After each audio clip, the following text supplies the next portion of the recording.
ንስሐ ሲገባ ሁለት ጥንቃቄ ያስፈልገዋል የተባለ ምንድነው? ክርስቶስን እየተሳተፍኩ ነው ብሎ ማመን አለበት አንድ ሰው ንስሐ ሲገባ እሱን ነው።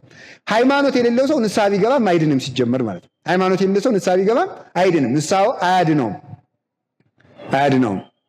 እሱን ነው ማመን ሌላው ደግሞ ሳምለትም በፊተኛውም ተናግረን ሲናገር ለክርስቶስ እየተናገረ እንደሆነ ማመን አለበት። አንድ ሰው ኃጢአት ሰርቻለሁ ሲል ክርስቶስ ሳይበድል ከበደለኞች ጋር የተቆጠረባትን ያችን ሰዓት ይሳተፈዋል ማለት ነው።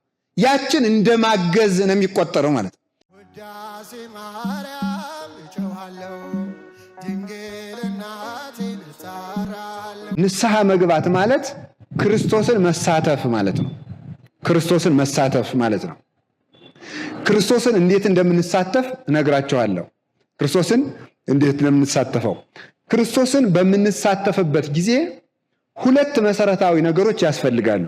ሁለት መሰረታዊ ነገሮች፣ አንደኛው ጎድጓዳው መሞላት አለበት፣ ሁለተኛው ተራራው ዝቅ ማለት አለበት ይላል። ረድ ወመምህር የሚባል የቤተክርስቲያናችን መጽሐፍ አለ። እዚያ ውስጥ አባቶቻችን እንዳስቀመጡት ንስሐ የሚገባ ሰው ክርስቶስን ነው የሚሳተፈው እና ክርስቶስን በሚሳተፍበት ጊዜ ሁለት ነገሮች ላይ መመርኮዝ አለበት። ይሄውም በመጽሐፍ ቅዱስ በሉቃስ ወንጌል ምዕራፍ 3 ቁጥር 5 ያለው ነው። ወኩሉ ደብር ወወግር ይታሃት ያለው ነው። ተራራውና ኮረብታው ኩሉ ማይምቅ ይምላ፣ ጎድጓዳው ይምላ፣ ተራራውና ኮረብታው ዝቅ ይበል የሚለው ሁለት ነገር አያችሁ። ጎድጓዳው ይሙላ፣ ተራራውና ኮረብታው ዝቅ ይበል። ሉቃስ ወንጌል ምዕራፍ 3 ቁጥር 5 ቅዱስ ዮሐንስ መጥምቅ የሰበከው ስብከት ነው። የቅዱስ ዮሐንስ መጥምቅ ስብከቱ የንስሐ ስብከት ነው የሚባለው። ጥምቀቱም እሱ በውሃ ሲያጠምቅ ነበር። እኔ በውሃ ጠምቃቸዋለሁ፣ ከኔ በኋላ የሚመጣው በእሳት ያጠምቃል ብሏል። እኔ ለንስሐ በውሃ ጠምቃለሁ እንዳለ ጥምቀቱ የንስሐ ጥምቀት እንደሆነች ትምህርቱም የንስሐ ስብከት ነው የሚባለው። ስለዚህ አንድ ሰው ስለ ንስሐ በሚሰብክበት ጊዜ ንስሐ የሚገቡትን ሰዎች ሊነግራቸው የሚገባ ሁለት ነገር አለ። እሱ ምንድነው? እንደ ቅዱስ ዮሐንስ መጥምቅ ምንድነው ሊላቸው የሚገባ? የቅዱስ ዮሐንስ መጥምቅ የንስሐ ስብከት ነው ብያቸዋለሁ። ተመልከቱ። ገላን ለልብስ እንደሚያዘጋጁለት ልብስ ታጥቦ ለተቀመጠ ልብስ ገላን አጥቦ ማቅረብ እንደሚገባ ኢየሱስ ክርስቶስ ለሚያጠምቃት እውነተኛይቱ ጥምቀት የቅዱስ ዮሐንስ መጥምቅ ጥምቀት የንስሐ ጥምቀት ናት። ስብከቱም እንደዚህ ነው። ስለዚህ አንድ ሰው ንስሐ ግቡ ባለ ጊዜ ንስሐ ለሚገቡ ሰዎች ሁለት ነገር ሊነግራቸው ይገባል። ምን ብሎ? ጎድጓዳው ይምላ፣ ተራራው ዝቅ ይበል ብሎ። ልክ እንደዚህ ተመልከቱ። ንስሐ የሚገቡ ሰዎችም ሁለቱን ነገር መያዝ አለባቸው። ምን ለማለት? ጎድጓዳውን ለመሙላት፣ ተራራው ዝቅ ይበል። ስለዚህ ምን ማለት ነው? ጎድጓዳ የተባለ ሕጸተ ሃይማኖት ነው ይላሉ። የሃይማኖት ጉድለት መስተካከል አለበት። የመጀመሪያው ማለት ነው። የሃይማኖት ጉድለት መስተካከል አለበት ንስሐ ሲገባ። አንድ ሁለተኛ ደግሞ ምን መስተካከል አለበት ካላችሁኝ፣ ትዕቢት መራቅ አለበት ማለት ነው። ትዕቢት መራቅ አለበት። ትዕቢትና ትዕዝርት ናቸው። መታጀርና የሃይማኖት ሕጸጽ ሁለቱ ካሉ ንስሐው ለአንድ ሰው አይረባውም ማለት ነው። ትዕቢትና የሃይማኖት ጉድለት እንግዲህ በደንብ እንደምታስተውሉት የመጀመሪያው ልናምነው የሚገባው ብዙ ነገር አለ። በንስሐ ውስጥ ሃይማኖት እጅግ በጣም አማራጭ የሌለው በብዙ ነገር ውስጥ ሃይማኖት ተመልከቱ። በየትኛውም ጎዳና ያለ ሃይማኖት ወዘእንበለ ተአምኖ ሰይት ካለ ያስምርዎ ለእግዚአብሔር እንዳለ ቅዱስ ጳውሎስ ዕብራውያን 11 ላይ ያለ ሃይማኖት እግዚአብሔርን ደስ ማሰኘት አይቻልም ብሏል። ያለ ሃይማኖት እግዚአብሔርን ደስ ማሰኘት አይቻልም። አያችሁ፣ እግዚአብሔርን ደስ ማሰኘት ይገባል። ስለዚህ አንድ ሰው በሕይወት ዘመኑ ሁለት ነገሮች ያስፈልጉታል። ምንና ምን? ሃይማኖትና እግዚአብሔርን ደስ ማሰኘት። እግዚአብሔርን ደስ ለማሰኘት ደግሞ ንስሐ፣ ስግደት፣ ጾም፣ ጸሎት፣ ምጽዋት፣ ርኅራኄ፣ ትዕግስት፣ የዋሃት፣ ቸርነት፣ እንደዚህ ንጽህና፣ እንደዚህ የመሳሰሉት ነገራት እነዚህ ሃይማኖት ከሌላቸው አይረቡም፣ አይጠቅሙም። እነዚህ እግዚአብሔርን ደስ ማሰኘት የሚባሉት አያችሁ፣ ተአምኖ ብሎ ሃይማኖትን እግዚአብሔርን አስምሮ ብሎ ደግሞ አያችሁ፣ ተአምኖና አስምሮ ብሎ ጠርቷቸዋል። ተአምኖ ያለው ሃይማኖትን ነው፣ አስምሮ ያለው ምግባርን ነው። ስለዚህ አስምሮ ዘእንበለ ተአምኖ አይሆንም፣ ተአምኖ ዘእንበለ አስምሮ አይሆንም። እግዚአብሔር ደስ የሚሰኝበትን ስራ የማይሰራ ሰው እግዚአብሔርን አመንኩ ማለት አይችልም። እግዚአብሔርን ያመነ ሰው ደግሞ ተመልከቱ ደስ የሚያሰኘውን ስራ መስራት አለበት። ደስ ለማሰኘት ደግሞ ስራም ያለ ሃይማኖት አይረባም፣ ሃይማኖትም ያለ ስራ አይረባም ነው ባጭሩ። ምግባር ይረዳው ለሃይማኖት፣ ሃይማኖት ይረዳው ለምግባር። ሃይማኖት ምግባርን ይረዳዋል፣ ምግባር ሃይማኖትን ይረዳዋል ይላል መጽሐፈ ሐዊ ላይ ሲናገር ሁለተኛው ምዕራፍ ላይ ምግባር ሃይማኖትን ይረዳዋል፣ ሃይማኖት ምግባርን ይረዳዋል ማለት ነው። ሁለቱ በአንድ ላይ የሚሸመኑ የሰውየውን አካል ወደ ሰማያት ሊያመጥቁ የሚችሉ ሁለት የእምነት ክንፎች ናቸው። ሃይማኖትና ምግባር ለሰውየው የተሰጡት የእምነት ክንፎች ናቸው። ስለዚህ አንድ ሰው ንስሐ ሲገባ ሃይማኖት ያሻዋል። ከሃይማኖት የእውነቱ ዋናው የትምህርቱ አካላቸው የሆነውን ኋላ እናየዋለን። በሃይማኖት የመጀመሪያው ማመን የሚገባን ምንድን ነው? ተመልከቱ። ምንድን ነው ስትሉ ንስሐ ማለት ሱታፌ ክርስቶስ ነው። እስቲ ሱታፌ ክርስቶስ በሉ። ክርስቶስን ምን ማለት? መሳተፍ። የሚገርማችሁ ነገር ክርስቲያን የሆናችሁ ለምንድን ነው ብትባሉ ምንድን ነው የምትሉት? ክርስቲያን የሆን ነው ለምንድን ነው? ክርስቲያን የሆን ነው ለምንድን ነው? አታውቁትም? ክርስቲያን የሆን ነው ለምንድን ነው?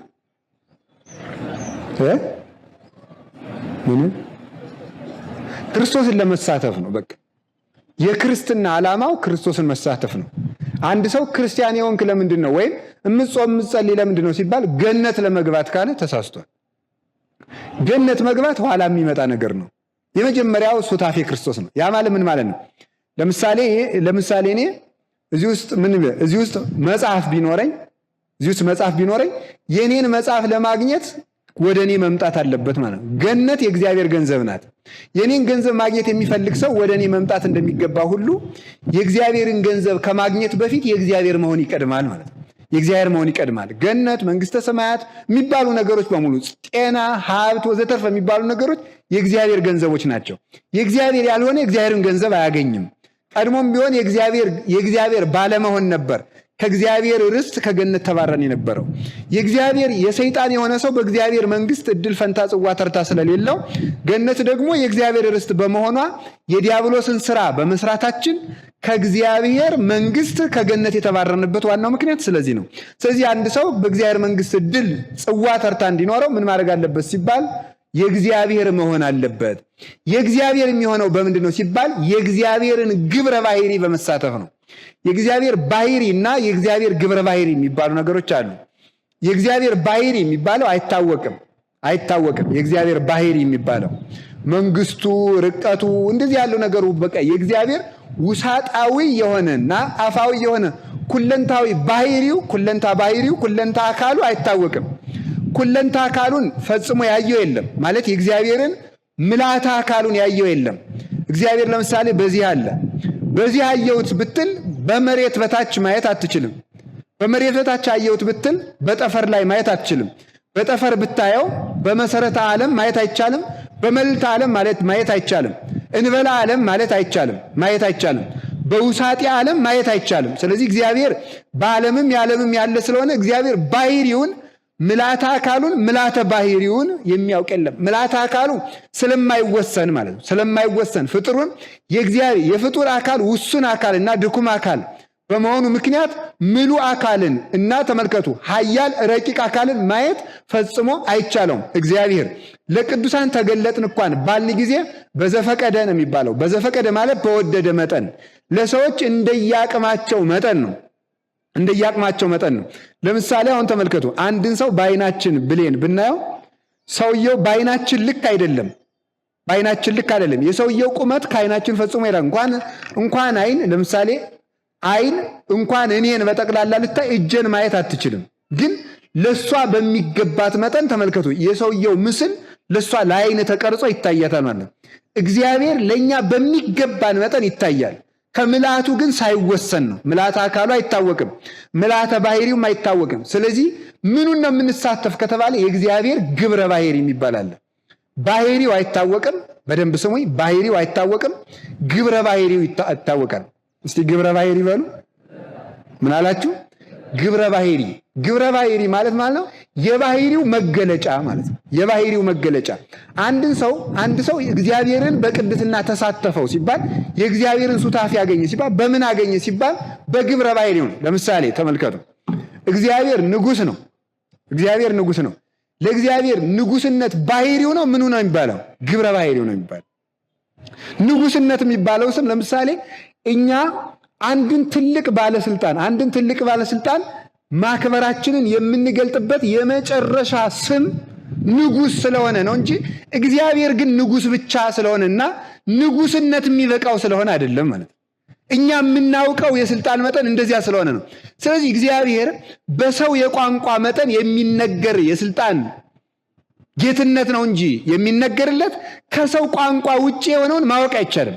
ለምሳሌ እግዚአብሔር ባለጸጋ ነው ብንል እኛ የመጨረሻ ሀብት ያለውን ሰው የምንጠራበት የመጨረሻ የቋንቋ አቅማችን እንደዚያ ስለሆነ ነው እንጂ የእግዚአብሔር ግን የሀብቱ ብዛት ባለጸጋ በሚባል ስም ተወስኖ የሚያልቅ ግን አይደለም ማለት ነው።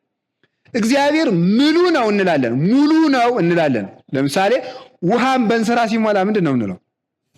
ውሃ በእንስራ ልክ ሲሆን ምንድን ነው የሚባለው? ሙሉ ነው የሚባለው ማለት ነው።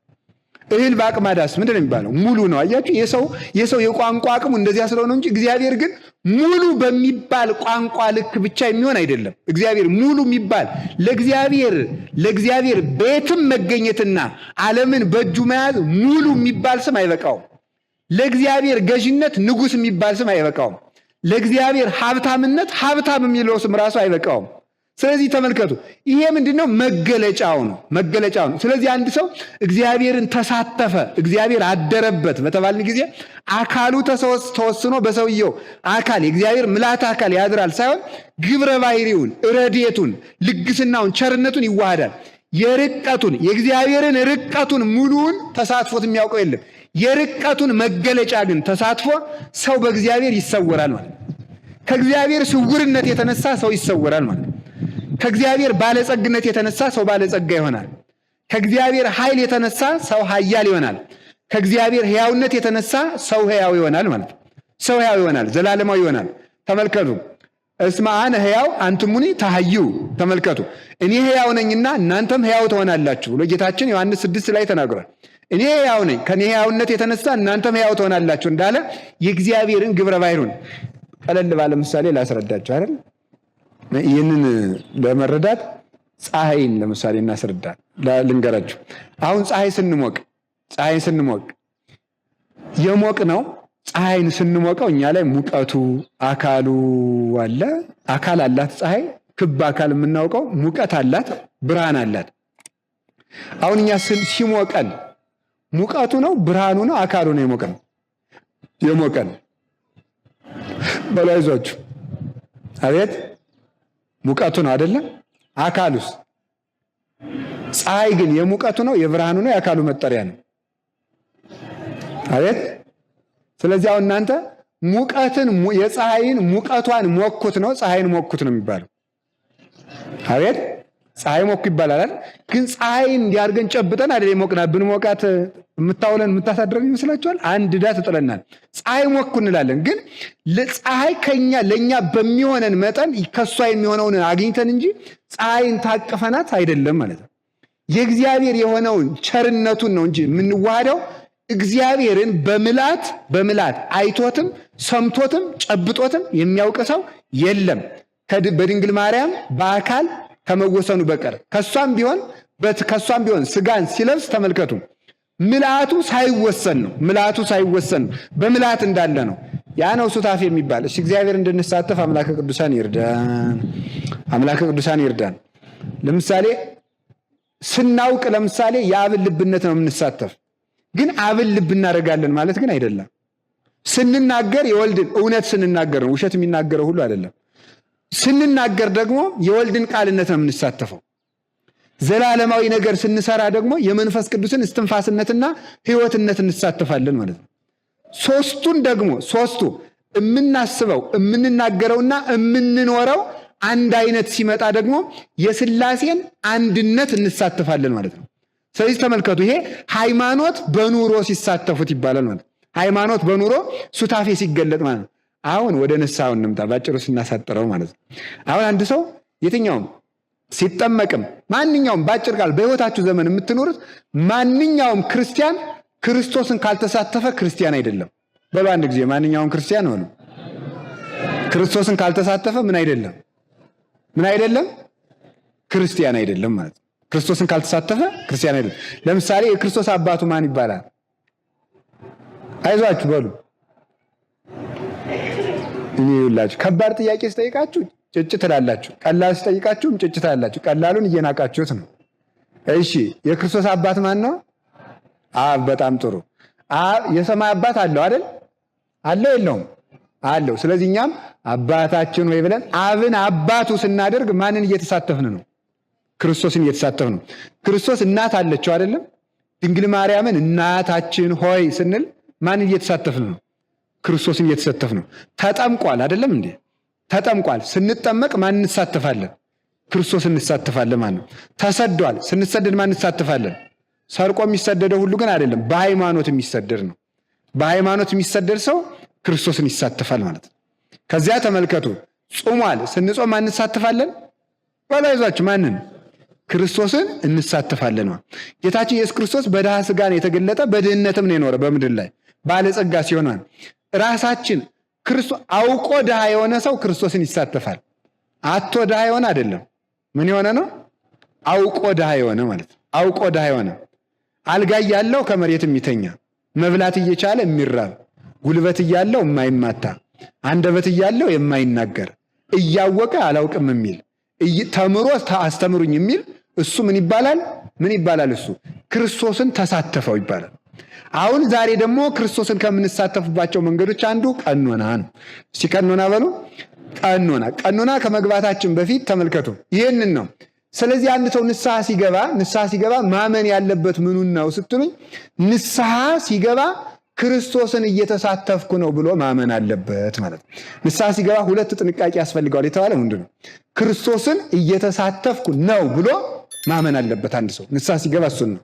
ሃይማኖት የሌለው ሰው ንስሐ ቢገባም አይድንም ሲጀመር ማለት ነው። ሃይማኖት የሌለው ሰው ንስሐ ቢገባም አይድንም፣ ንስሐው አያድነውም።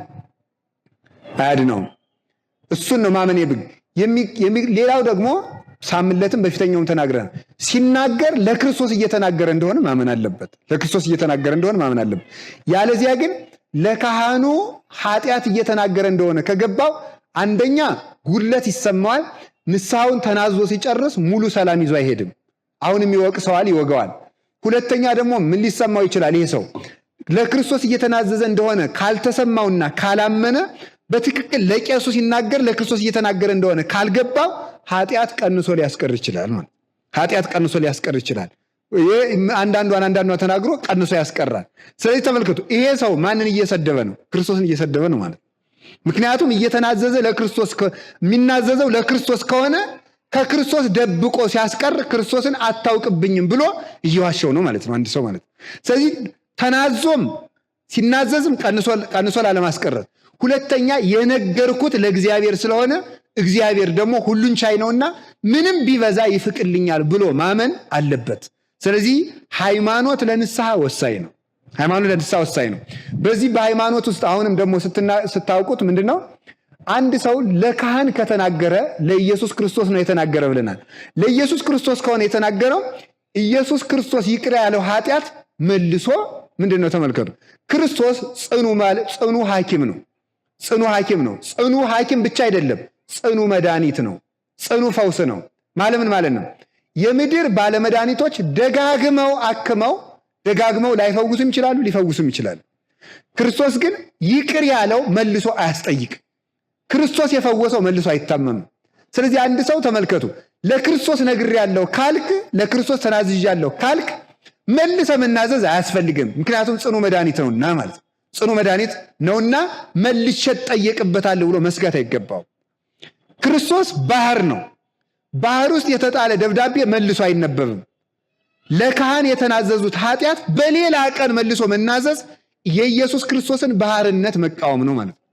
እሱ የደመሰሰው ኃጢአት ኢየሱስ ክርስቶስ ተመልከቱ፣ ባህር ውስጥ ደብዳቤውን ጥለ ነው የሚፋቅ ከሆነ የኃጢአት ደብዳቤ መናዘዝ ማለት የኃጢአትን ደብዳቤ አንስቶ ከክርስቶስ ባህርነት ውስጥ መጣል ነው ማለት ነው። መልሶ ግን አይ ይቅር ያልተባልኩ መስሎኛል ብሎ ለሌላ ሰው መናዘዝ ባለፈው ክርስቶስ ባህር ሆኖ የኃጢአቴን ደብዳቤ አልፋቀውም አልደመሰሰልኝም ብሎ እንደ መካድ ነው የሚያስቆጥረው ማለት እንደ መካድ የሚያስቆጥረው። አንድ ጊዜ በሰሩት ኃጢአት መላልሶ ንስሐ መግባት ይሄንን ያስጠይቃል ማለት ነው። መጠየቅ የሚገባው እሱን ነው። ሃይማኖት ለንስሐ ወሳኝ ነው የሚባለው እሱ ነው። ከቃሉ ጋር ናችሁ ይሆን? እግዚአብሔር ከሁላችን ጋር ይሁን። ሃይማኖት እሱ ነው። ሌላው ትሕትና ያስፈልጋል። ምን ያስፈልጋል ነው ያልኳችሁ? ትሕትና በሉ። ትሕትና ነው። ትሕትና ነው። ትሕትና ደግሞ ተመልከቱ፣ አንድ ሰው መጀመሪያም ኃጢአት ሲሰራ ሁለት ጎሎት ነው። ትሕትና ጎሎትና ሃይማኖት ጎሎት ነው ሰው ኃጢአት የሚሰራው ማለት ነው። ሃይማኖት ጎሎት ለምሳሌ ባጭር ቃል ቆይ የሃይማኖት የመጨረሻው መደምደሚያው ምንድን ነው? ሁልጊዜ በእግዚአብሔር ፊት ነኝ ማለት ነው። እስኪ በሉ አይዟችሁ፣ በእግዚአብሔር ፊት ነኝ በሉ። በቃ አሁን እዚህ ላይ እግዚአብሔር እንዳለ ያየ ሰው ይሰርቃል አይሰርቅም? አቤት እየሰረቃችሁን የባያቸውን ትሰርቃላችሁ? አሰርቁም አይደለም? ተመልከቱ። ስለዚህ እግዚአብሔርን አንድ ሰው የጎደለው ምንድን ነው? ኃጢአት ሲሰራ፣ ሲዘሙት፣ ሲሰርቅ፣ ሲሳደብ፣ ሲያማ ምንድን ነው የሚጎለው? ሃይማኖት ነው የሚጎለው።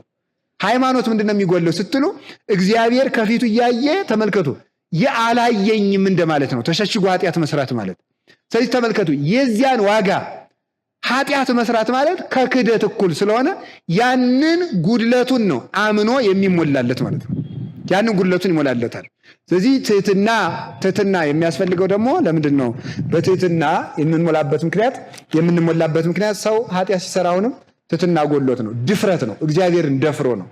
እግዚአብሔርን ደፍሮ አንድ ሰው አንድን የባልንጀራውን አጥር እንኳን ለማፍረስ ባልንጀራውን እያከበረ ያንድን የመንግስት መስሪያ ቤት አጥር እያከበረ ኃጢአት ሲሰራ የእግዚአብሔርን አጥር ነው የሚያፈርሰው።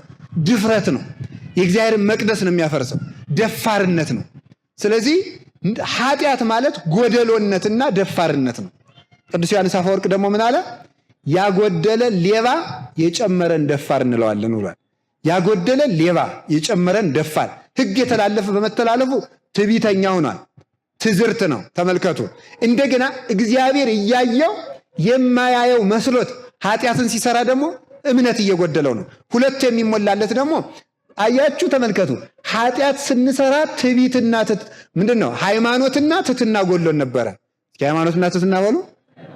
ሃይማኖትና ምንድን? ትሕትና። በድፍረትና እግዚአብሔርን የማያይ በማስመሰል ኃጢአት ስንሰራ ሃይማኖትና ትሕትና ጎሎን ነበር። አሁን ንስሐችን ሙሉ ሊሆን የሚችለው አሁንም በሃይማኖትና በትሕትና ነው። ለካህኑ ሲናዘዝ ለእግዚአብሔር እንደሚናዘዝ በመቁጠር የክርስቶስን መከራ እሳተፋለሁ በማለት በእነዚህ በሶስቱና ለካህኑ ተናግሬ እግዚአብሔር ይፍታ ከተባልኩ በኋላ ኃጢአቱ መልሶ አያስጠይቀኝም ብሎ በማመን በእምነት የካድነውን በእምነት ሞላ ነው ማለት። በትሕትናሳ ደፍረን የእግዚአብሔርን ሕግ በማፍረሳችን ትሑት ሁነን እኔ በደለኛ ነኝ ብለን ከካህኑ በታች ራሳችን ዝቅ ስናደርግ በትዕቢት የሰራ ነው በትሕትና ተደመሰሰልን ማለት ነው። ስለዚህ ለንስሐ የሚያስፈልገው ሃይማኖትና ትሕትና ነው ማለት ነው። በዓለም ሰው ንስሐ የማይገባበት ምክንያት ትዕቢተኛ ስለሆነ ነው። ለካህን መናዘዝ የሚያቅተው ትዕቢተኛ ስለሚሆን ነው። ብዙ ሰዎች አሁን እንዲያውም በሌላው የእምነት ዓለም ውስጥ እኛ እያንዳንዳችን ካህን ነን የሚል ሀሳብ የተፈጠረበት ምክንያት በትዕቢት ነው። ጌታችን ኢየሱስ ክርስቶስ ሁሩ አፍትነ ርእሰከ ለካህን በብሉይ ኪዳን ጌታችን ኢየሱስ ክርስቶስ የካህናት አለቃ ነው። በሐዲስ ኪዳን አይደለም እንዴ? ካህናትን የሚሾማቸው እሱ ነው። በብሉይ ኪዳንም ቢሆን የሊቃነ ካህናት ሊቀ ካህናት ኢየሱስ ክርስቶስ ነው። ሊቀ ካህናት በውስተ ርእሰ ሊቃነ ካህናት ብሎ ሄሬኔዎስ እንደተናገረ በሃይማኖተ አበው የሊቃነ ካህናት ሰያሚ ኢየሱስ ክርስቶስ ነው። እሱ የካህናት ሹመት ከሱ የተገኘ የካህናት ፈጣሪ ሲሆን በብሉይ ኪዳን ሕግ ያሉትን ፈሪሳውያንና ሊቃነ ካህናቱን አክብሮ ከሱ የመጣውን ኃጢአተኛ ምንድን ነው ያለው? ከዚህ በኋላ ኃጢአት ተሰርዮልሃል ተፈውሰሃል ካለ በኋላ በሽተኛውን ፈውሶ የማርቆስ ወንጌል ምዕራፍ 1 ቁጥር 44 ላይ ሂድና ራስህን ለካህን አስመርምር ነው ያለው። ሂድና ራስህን ለካህን አስመርምር ነው ያለው። ልብ ብላችሁ ስሙ። ኢየሱስ ክርስቶስ ፈጣሪ ነው። የካህናት አለቃ ነው። የካህናት ሿሚ ነው። እሱ ግን ምን አለ? ካህናቱን አክብሮ በሕጉ የብሉይ ኪዳንን ክህነት አክብሮ ሂድና ራስህን ለካህን አስመርምር አለ።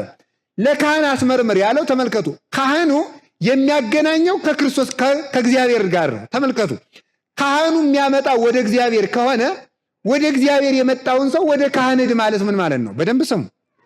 ኃጢአቱን ይቅር የሚል እግዚአብሔር ከሆነ የስርየቱ ባለቤት እግዚአብሔር ከሆነ መልሶ ግን ወደ ካህኑ ሂድ ማለት ለምን አስፈለገ ያላችሁ ምክንያት የድህነት መጀመሪያው ትሕትና ስለሆነ ማለት ነው። ትትና ስለሆነ ማለት ነው። ራስን እግዚአብሔርን አናግሬ ይቅር እባላለሁ ከማለት ይልቅ ካህን እንዳንተ ደካማ፣ እንዳንተ ከሚበላ፣ እንዳንተ ከሚጠጣ፣ እንዳንተ ከሚያንቀላፋ፣ እንዳንተ ከሚታመም፣ እንዳንተ ከሚሞት፣ እንዳንተ ከሚደክም ካህን በታች ራስን ዝቅ በማለት ደፍረህ የሰራውን ኃጢአት ዝቅ ካላልክ አይደመስስልም በማለት ጌታችን ኢየሱስ ክርስቶስ ትሕትናን የሰራበት ምክንያት ስለዚህ ነው። ሲጀመር ኃጢአት ወደ ዓለም የገባ በትዕቢት ነው ይላል ፈውስ መንፈሳዊ ረድኦ መምህርም ይናገራል። ኃጢአት ወደዚህ ዓለም የገባው በትዕቢት ነው። ኃጢአት ከዚህ ዓለም የወጣው በትሕትና ነው ይላል። ኃጢአት ወደዚህ ዓለም የገባው በትዕቢት ነው፣ አዳምና ሔዋን አምላክ መሆን በመፈለጋቸው። ድህነት ወይም ወደ ኃጢአት ከዚህ ዓለም የተነቀለው በትሕትና ነው፣ አምላክ ዝቅ ብሎ ሰው ሆኖ በመምጣቱ። ስለዚህ ኃጢአት በትዕቢት ይመጣል፣ ኃጢአት በትሕትና ይነቀላል ማለት ነው። ኃጢአት በሉ አንድ ጊዜ ኃጢአት በሉ። በትዕቢት ይመጣል፣ በምን ይነቀላል? በትሕትና ይነቀላል ማለት ነው። በትሕትና ይነቀላል። ስለዚህ አንድ ሰው ንስሐ ሲገባ ሃይማኖትና ትሕትና ያስፈልገዋል። ሃይማኖትና ትሕትና እግዚአብሔር ያድለን ነው። እሺ ስናምን ብለን ማመን አለብን ሲባል ክርስቶስን መሳተፍ ነው ብለን ማመን አለብን ብለናል። ደጋግመን ቅድም ተናግሬዋለሁ። ታዲያ ምኑን ነው የምንሳተፈው ነው? ጌታችን መድኃኒታችን ኢየሱስ ክርስቶስ በንስሐ በኩል የሰራቸው 4 ነገሮች አሉ። እነዚያን 4 ነገሮች ነው የምንሳተፈው። 4 ነገሮች። አንድ ሰው ንስሐ ሲገባ የክርስቶስን 4 ነገር ይሳተፋል። የመጀመሪያው ተአምኖ ኃጣው ይባላል። በሉ ተአምኖ ኃጣው ማለት ኃጢአትን ማመን ማለት ነው። ኃጢአትን ማመን። ንስሐ ማለት መጸጸት ብቻ ሳይሆን ኃጢአትን ማመን ነው። ኃጢአትን ማመን ክርስቶስ ይሄን አድርጓል አላደረገም ነው። ስለዚህ አንድ ሰው ንስሐ ሲገባ የክርስቶስን ይሄን ነው የሚሳተፈው። ክርስቶስ ይሄን አድርጓል አላደረገም ሲባል አድርጓል ነው። ወሆሮን እግዚእ ለሐምስ ግብራት ይላል ጌታችን ኢየሱስ ክርስቶስ 5 ነገሮችን በምድር ላይ አድርጓል ይላል። እነሱም በሌላ ጊዜ ትማሯቸዋላችሁ። እንግዲህ ካደረጋቸው ጌታችን ኢየሱስ ክርስቶስ የሄደባቸው 5 መንገዶች አሉ፣ ዋና ዋና የሚባሉ ሌሎቹ የሚጠቀለሉባቸው። ከ5ቱ አንዱ ኃጢአትን ማመን ነው። ኢየሱስ ክርስቶስ ኃጢአትን አልሰራም። በ3ቱም ወገን ኃጢአት አልተገኘበትም ማለት በተግባርም አልሰራም፣ በአንደበቱም አልሰራም፣ በህሊናም አልሰራም። እሱ ማለት አላሰበም። በህሊናም ኢተረክበ ሐሰት ውስተ አፉሁ፣ በአንደበቱ ሐሰት አልተገኘበትም ብሎ ቅዱስ ጴጥሮስ አንደኛ ጴጥሮስ ምዕራፍ 1 ላይ እንደተናገረ በአንደበቱ ከቶ ማንንም እንኳን ማማት እንደዚህ ማለት ይቅርና ጌታ ምን ብቻ አልሰራም፣ ቃሉን ከፍ አድርጎ እንኳን ተናግሮ አያውቅም ነው የሚለው መጽሐፍ። ቃሉን ከፍ አድርጎ ዋላ አለ ቃሉ የሌለምን ቃሉን ከፍ አድርጎ ሰበከ የሌለምን ይባላል። የትምህርቱን ልልና የስብከቱን ልልና ለመግለጥ ነው እንጂ እሱ ቃሉን ለሰው እንዲሰማ ያደርግ ነበር እንጂ ጮሆ ተናግሮ እንኳን አያውቅም። ፍጹም ጭምትነትን የኖረ ነበር ጌታ። የጧፍ ቁስታሪን አያጠፋም፣ የተቀጠቀጠ ሸንበቆን እንኳን አይሰብርም ተብሎ የተነገረለት ፍጹም ጭምት ነበረ እና በአንደበቱ ፈጽሞ ምንም የሰው ክብር እንኳን አይነካም። በጣም በሚያስደንቅ ሁኔታ መዋረድ የሚገባቸውን እንኳን አዋርዷቸው አያውቅም። የአይሁድን ገመና እንኳን ሸፍኖ ነበር በምስጢር የሚያስተምራቸው ማለት ነው። ስለዚህ እሱ ነበረ። በህሊናም ተመልከቱ፣ በተግባርም እንዳልሰራ ለማጠየቅ ይላሉ ሊቃውንቱ። አይሁድ ምን ብሏቸዋል? መኑ እምስቴትክሙ ዘይዛለፈኒ በእንተ ኃጢአት፣ ከእናንተ መካከል ስለ ኃጢአት እኔን የሚከራከረኝ የሚዘልፈኝ ማን ነው? እንዲያውም እስመ ስም አጸር እሙን ውእቱ እንዲሉ አባቶቻችን የጠላት ምስክር የታመነ ነው ማለት ጠላት ጠላቱን ካመሰገነ ወይም ጠላት ስለ ጠላት ጠንካራ ጎን ከተናገረ ይሄ እውነት ነው ማለት ነው። አይሁድ ራሳቸው እንኳን በደል እንኳን አላገኘንብህም እስከሚሉት ድረስ ተመልከቱ፣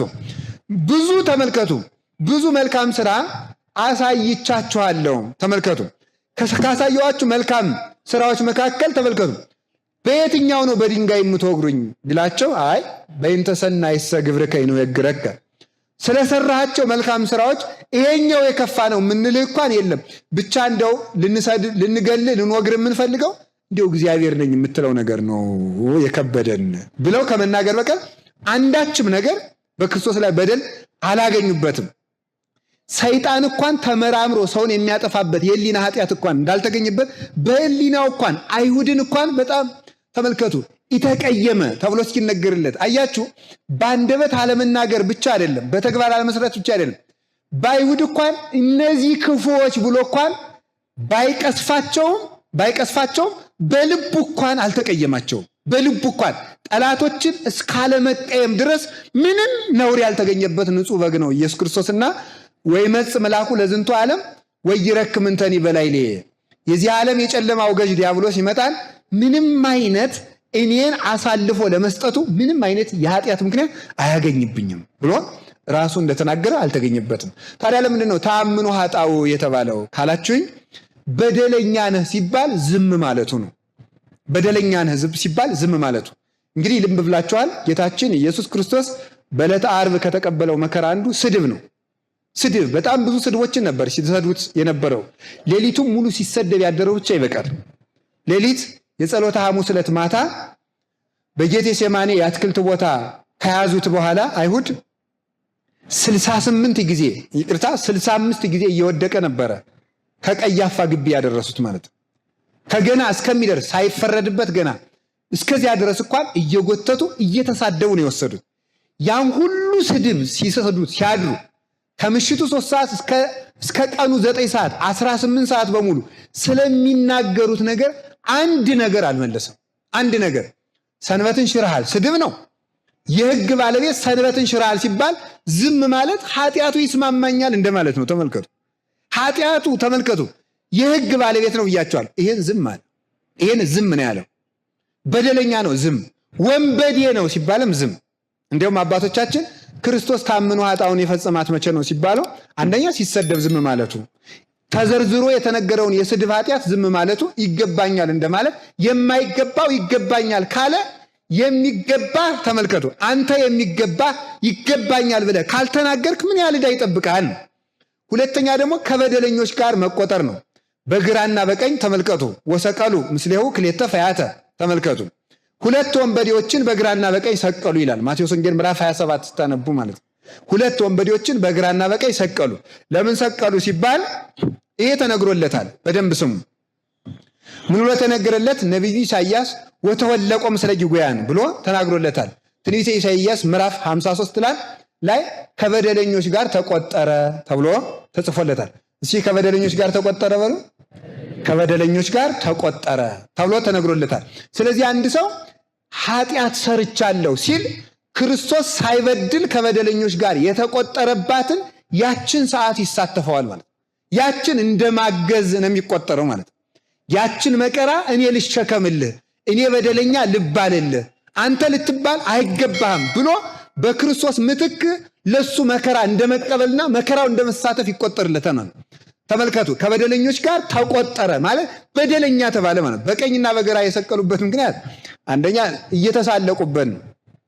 አሁን እስኪ እናንተ ንስሐ ስትገቡ የሚስቅባችሁ ካህን አለ?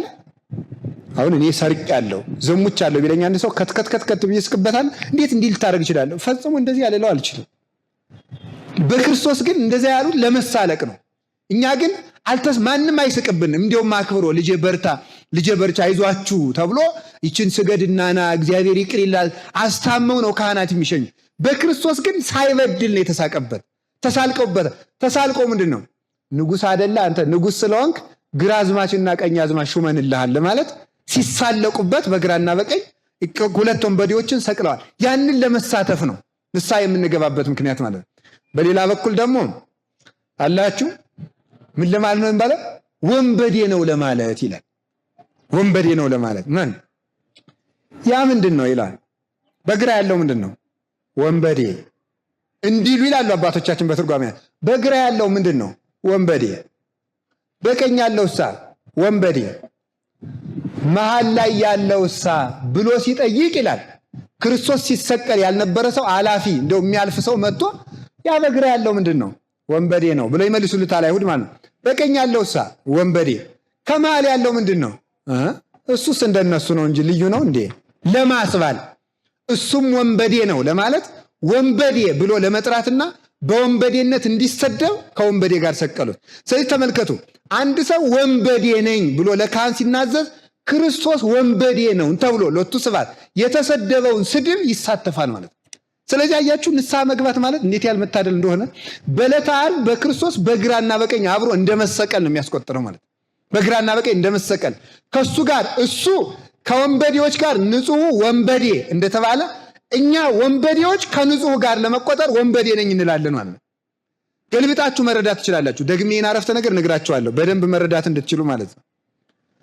ንጹሑ ሳይበድል ከወንበዴዎች ጋር ተቆጥሮ ወንበዴ እንደተባለ ወንበዴዎች ደግሞ ተመልከቱ ወንበዴ ነኝ በማለት ከንጹሑ ከክርስቶስ ጋር ቁጥር ይኖረናል ማለት። እኛ ከሱ ጋር ለመቆጠር ወንበዴ እንላለን። እሱ ደግሞ እኛን ንጹሕ ለማድረግ ወንበዴ ሲሆን ከወንበዴዎች ጋር ተቆጠረ። ስለዚህ ተወለቆም ስለይጓን ከመይደምረን ነው ውስተ ማኅበረ ጻድቃን ከጻድቃን ማህበር ለመጨመር እኛን ለመጨመር ተመልከቱ ምን አደረገ? እሱ ከወንበዴዎች ጋር ተቆጠረ ማለት ነው። ኃጢአቱን ማመን እሱ ብቻ አይደለም። ኃጢአቱን ማመን ሲገባው አንድ ሰው ይገባኛልም ማለት ይጠበቅበታል ማለት ነው። ይገባኛል ማለት አይደለም። እሱ ሳይገባው ይገባኛል ካለ አንተ እየተገባህ ይገባኛል ማለት ይጠበቃልና እቺ ታምኑ ኃጣው ትባል። በሌላ በኩል በግራና በቀኝ የሰቀሉት ምክንያት ምን እንደሆነ ታውቃላችሁ? ለወንበዴ የሚገባው ይገባሃል ማለት ነው። እስኪ ለወንበዴ የሚገባው ይገባሃል በሉ። አቤት! ግን በጣም የሚደንቃችሁ ለክርስቶስ ያደረሱበት ለወንበዴ የማይገባው ጭምር ነው። ኋላ እናመጣዋለን። እሱ ለወንበዴ ከሚገባው በላይ ለወንበዴ የሚገባውን ጨርሰው ደግሞ ወንበዴ አይደለም እኮ ለወንበዴ የሚገባውን ጨርሰው የማይገባም ጭምር ለወንበዴ እንኳን የማይደረግበትን በደል አድርሰውበታል። ቆይ አንድ ጥያቄ አሁን እኛ ንስሐ ስንገባ ለወንበዴ የሚገባው ይደረግብናል አይደረግብንም? በሉ ተናገር። አይዟችሁ በሉ። ለምሳሌ ወንበዴ ምን ያደርጋል? ምን አላችሁ? ይሰርቃል። ለምሳሌ አንድ ሰው ነፍስ ቢገል ስንት ዓመት ሊታሰር ይችላል? ከፍተኛ ጥሩ። አቤት! እድሜ ይፍታህ ይላል። እድሜ ይፍታ ማለት በሞት ተፈታ ነው። ሞት ይፍታ ማለት ነው። ሞት ይፍታ ነው። በጣም ጥሩ። እሺ እናዘውሽ ሞት ይፍታ። በጣም ግሩም። አሁን አንድ ሰው ነፍስ ገድዬ ነበር አባ ብሎ ቢናዘዝ በል እስከ እድሜ ልክ እንግዲህ ፖሊስ ጣቢያ ይባላል አይባልም? ይባላል። አንድ ሰው ነው አንድ ሰው የገደለ ነው እንደዚያ የሚደረግ። ብዙ ሰውም ነፍስ ገድሎ የሰው ሚስት ቀምቶ ሰርቆም ተመልከቱ። አንድ ሰው በሌብነት ቢከሰስ፣ በነፍስ መግደል ቢከሰስ፣ በስርቆት ቢከሰስ፣ በውሸት ቢከሰስ፣ በሚታወቀው በማይታወቀው ኃጢአት ሁሉ ቢከሰስ ስንት ዓመት ይፈታ ያሰርበታል? ለነገሩ እንደዚያም አድርገው ምንም ያልሆኑ ሰዎች አሉ። የሕጉን ነው የምናወራ የተጻፈውን ነው እንጂ የሚደረገውን አይደለም የምናወጋ ማለት ነው። ያ ሁሉ ቢከሰስ ተመልከቱ። እጁም እግሩም ተቆርጦ ይውላል ወይ ብዙ ጊዜ አንገለው ምንም ጥቅም የለውም። ደግሞ ሰው አንድ ጊዜ ሞተ በኋላ አይሞትልንም። በጣም ብዙ ዕዳ ይገባዋል። እኛ ግን ብዙ ሁሉ ያን ሁሉ ተደርገን ይውላችሁ ክርስቶስ እኮ ቀላል ሸክም እኔ ነኝ ያለ ለዚህ ነው። እስቲ ቀላል ሸክም እኔ ነኝ በሉ። ተናግሮ ብቻ መሄድ እንደው ጾም ድንቅ እኮ ነው በእውነቱ ማለት ቀላል ሸክም። ለሱ ግን ተብሎ አይደለም የቀረ መከራ ተቀብሎበታል። ያንን ለመሳተፍ ታምኑ ኃጣው ለመሳተፍ ሱታፌ ክርስቶስ ለማግኘት እንናዘዛለን ማለት ነው። ይህንንም እንድናደርግ አምላከ ቅዱሳን ይርዳን። የጌታችን ኢየሱስ ክርስቶስ የበደሉ ደብዳቤ ተጽፎለታል። እኛ ኃጢአታችን ማመን አለብን። ስናመን ምን አድርገን ነው? ሰው በደብዳቤ ሊናዘዝ ይችላል፣ በአካል ሊናዘዝ ይችላል።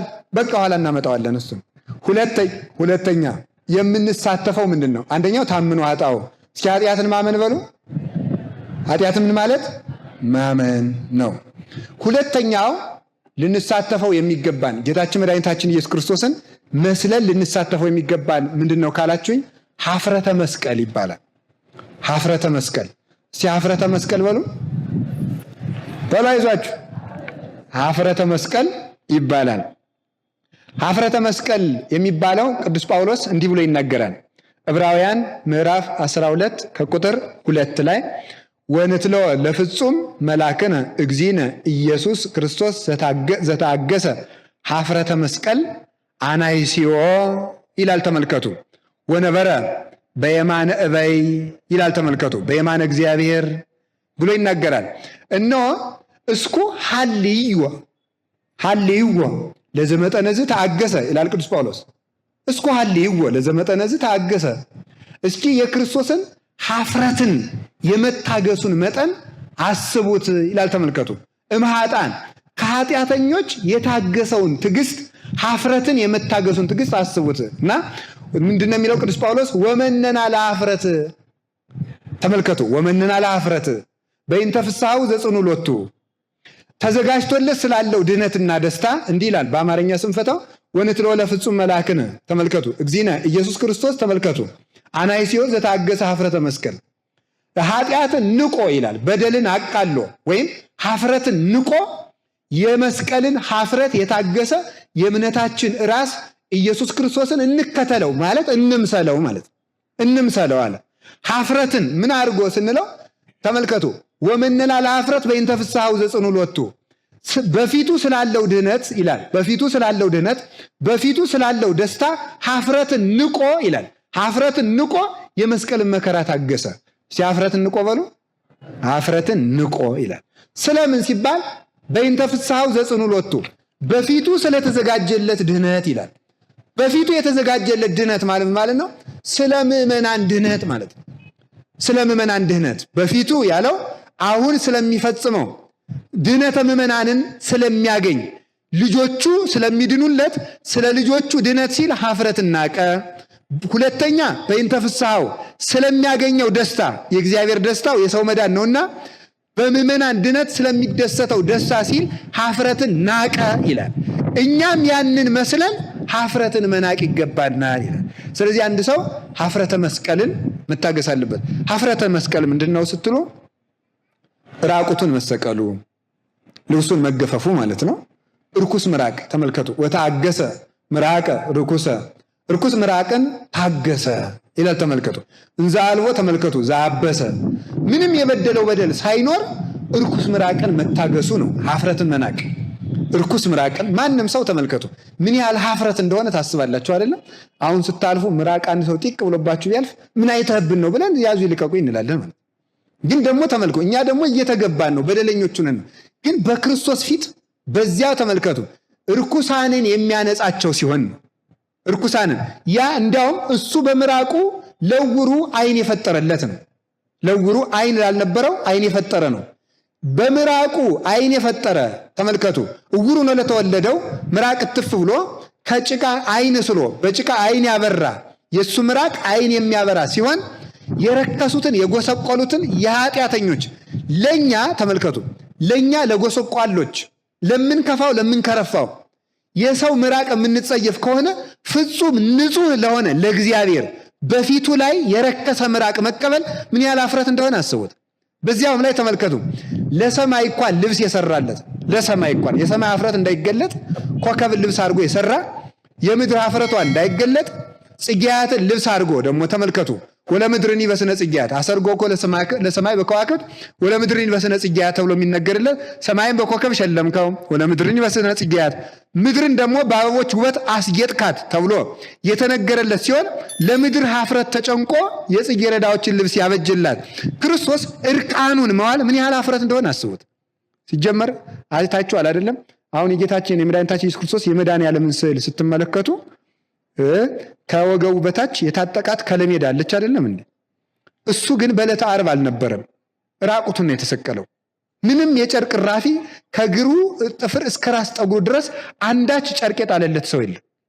ይችን ኋላ ነው ዮሐንስ ስዕሉን ሲስል ነው አይሁድ ራቁቴን እንደሰቀሉ ደግሞ አንተም ራቁቴን ተሰቅለኝ ብሎት ነው ይችን አስታጥቆ የሳለው እንጂ ራቁቱን ነው የሰቀሉት።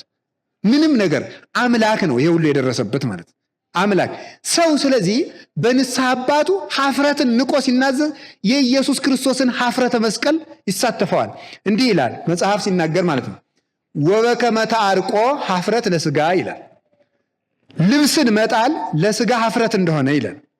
ልብስን መጣል ለሥጋ ኀፍረት እንደሆነ በሉ ሲውላችሁ ልብስን መራቆት በሉ ለሥጋ ምንድን ነው የሚለው? ለሥጋ ኀፍረት እንደሆነ ይላል። ከማሁ ተአምኖ ኃጣውኒ ይላል። ተመልከቱ ኀፍረት ለነፍስ ወሐሳር ወጽዕለት ላቲ ይላል። እንደዚህ ሁሉ ኃጢአትን ማመን ይላል። ኃጢአትን ማመን ለነፍስ ኀፍረቷ ነው ይላል። ስለዚህ አንድ ሰው ተመልከቱ የክርስቶስን ኀፍረቱን መሳተፍ ቢፈልግ ጌታዬ ለእኔ ብለህ ኀፍረትን ንቀህ ራቁትህን ተሰቅላል ብሎ መሳተፍ ቢፈልግ እንደ ክርስቶስ ጨርቁን መጣል አይደለም ያለበት። ቢያስፈልግ ግን ሊኖርበት ይችላል ማለት ቢያስፈልግ ግን ሊኖርበት ይችላል ማለት ነው። ስለ ክርስቶስ ተራቆቱ ከተባለ ልንራቆት ግድ ይለናል ማለት ነው።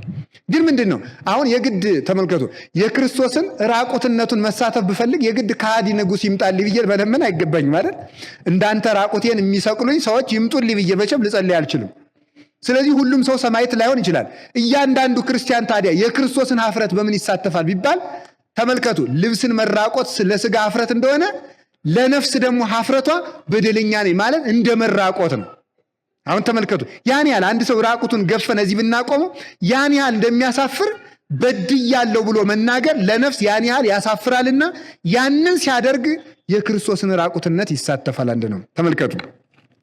ከቃሉ ጋር ናችሁ ይሆን? ከቃሉ ጋር ናችሁ? እስመ ብሲ ዘይትያት ይሳተፎ ለክርስቶስ በውስተ ትሕትናሁ። እንደዚህ ይገባኛል ብሎ ሲናቅ መናቅን የሚቀበል ሰው መናቅን እሺ በጎ ብሎ የሚቀበል ሰው ክርስቶስን በትሕትናው ይሳተፈዋል። ኀፍረተ መስቀል የሚባለው እሱ ነው ማለት ነው። ስለኛ እሱ ብቻ አይደለም። ይህንን ኀፍረት የምንነቀው አንደኛ ይኸውላችሁ ለዚህ ነው። ከካህኑ ፊት አሁን አንዳንድ ጊዜ በስልክ መናዘዝ ይቻላል የሚባል ጥያቄም ይነሳል። እሱን በኋላ እንመልሰዋለን። የሚቻልበት ሁኔታም ይኖራል፣ የማይቻልበት ሁኔታም ይኖራል። እየቻለ አንድ ሰው በስልክ ቢናዘዝ ንስሐው ፍጹም አይሆንም። ለምን? ኀፍረቱ ቀርቷል ማለት ኀፍረቱ ቀርቷል። በካህኑ ፊት ማፈር አለበት፣ ሂዶ ማፈር አለበት ማለት ነው።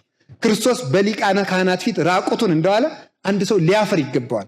ያች እንዲያውም የሚገርማችሁ የነፍስ ቀኖናዋ ኀፍረት ነው። የሥጋ ቀኖናው ስግደት ሲሆን የነፍስ ቀኖናዋ ኀፍረት ነው ማለት ነው። አንድ ሰው ተመልከቱ፣ በሥጋውም በነፍሱም ነው የሚበድለው። ሥጋው ስለበደለ ስገድ ይባላል። ነፍሱ ስለበደለች የነፍስ ስግደቷ ኀፍረት ፍርሃት ነው። ነፍስ የምትቀጣው ምንድን ነው? በፍርሃት ነው። የነፍስ ቅጣቷ ፍርሃት፣ ኀፍረት፣ ስድብ እንደዚህ ያለ ነው። ድንጋጼ የነፍስ ነው። አንድ ሰው አሁን ቢደነግጥ በነፍሱ ነው በሥጋው ነው የሚደነግጥ? አቤት እርቧቸዋል እንዴ? አይዟችሁ። እሺ ዛሬ እንኳን አሽራችሁት ነው የመጣችሁ፣ ቅዳሜ ስለሆነ ማለት ነው። ዓርብ ቢሆን እሺ። እና አንድ ሰው ቢበድል በነፍሱ ነው በሥጋው ነው? በሉ አይዟችሁ። አንድ ሰው የሚፈራ በነፍሱ ነው በሥጋው ነው? ለምሳሌ አሁን የሆነ ሙቶ የወደቀን ሰው ሆነ ገጀራ ይዤ በድ ወደ ሲፈራ አይፈራም። ስለዚህ ማፈር የነፍስ ነው። ነፍስ ስለወጣች ነው የማይፈራው። ስለዚህ ማፈር መፍራት አንድ ሰው ከሞተ በኋላ ራቁቱን ብናደርገው አያፍርም። ስለዚህ ማፈር የነፍስ ስለሆነ ነፍስ በዚያች ልትገሰጽ ይገባታል። ስለዚህ የኢየሱስ ክርስቶስን ኀፍረተ መስቀሉን ለመሳተፍ አንድ ሰው ንስሐ ይገባል። ቀኖና የምንቀበልበት ለካህኑ ቀርበን የምናዘዝበት ፊት ለፊት መናዘዝ የሚያስፈልገው ለዚህ ነው ማለት። ፊት ለፊት ከደብዳቤ ባይቻል የሚሆነው ሕግ አይሆንም። በደንብ ብላችሁ ሰምታችሁኛ ብዬ አስባለሁ። ባይቻል የሚደረግ ነገር ሕግ አይሆንም ማለት ነው። ባይቻል በደብዳቤ ሊባል ይችላል። በደብዳቤ የተናዘዙ ስላሉ ማለት ነው። የኀፍረቱ ዋጋ ግን ይቀርብናል። ካልተቻለ ግን የማይቻል ከሆነ ኀፍረቱን በልቡናችን እያፈር ካህኑ ከፊታችን እንደተቀመጠ አድርገን መናገር ይገባናል።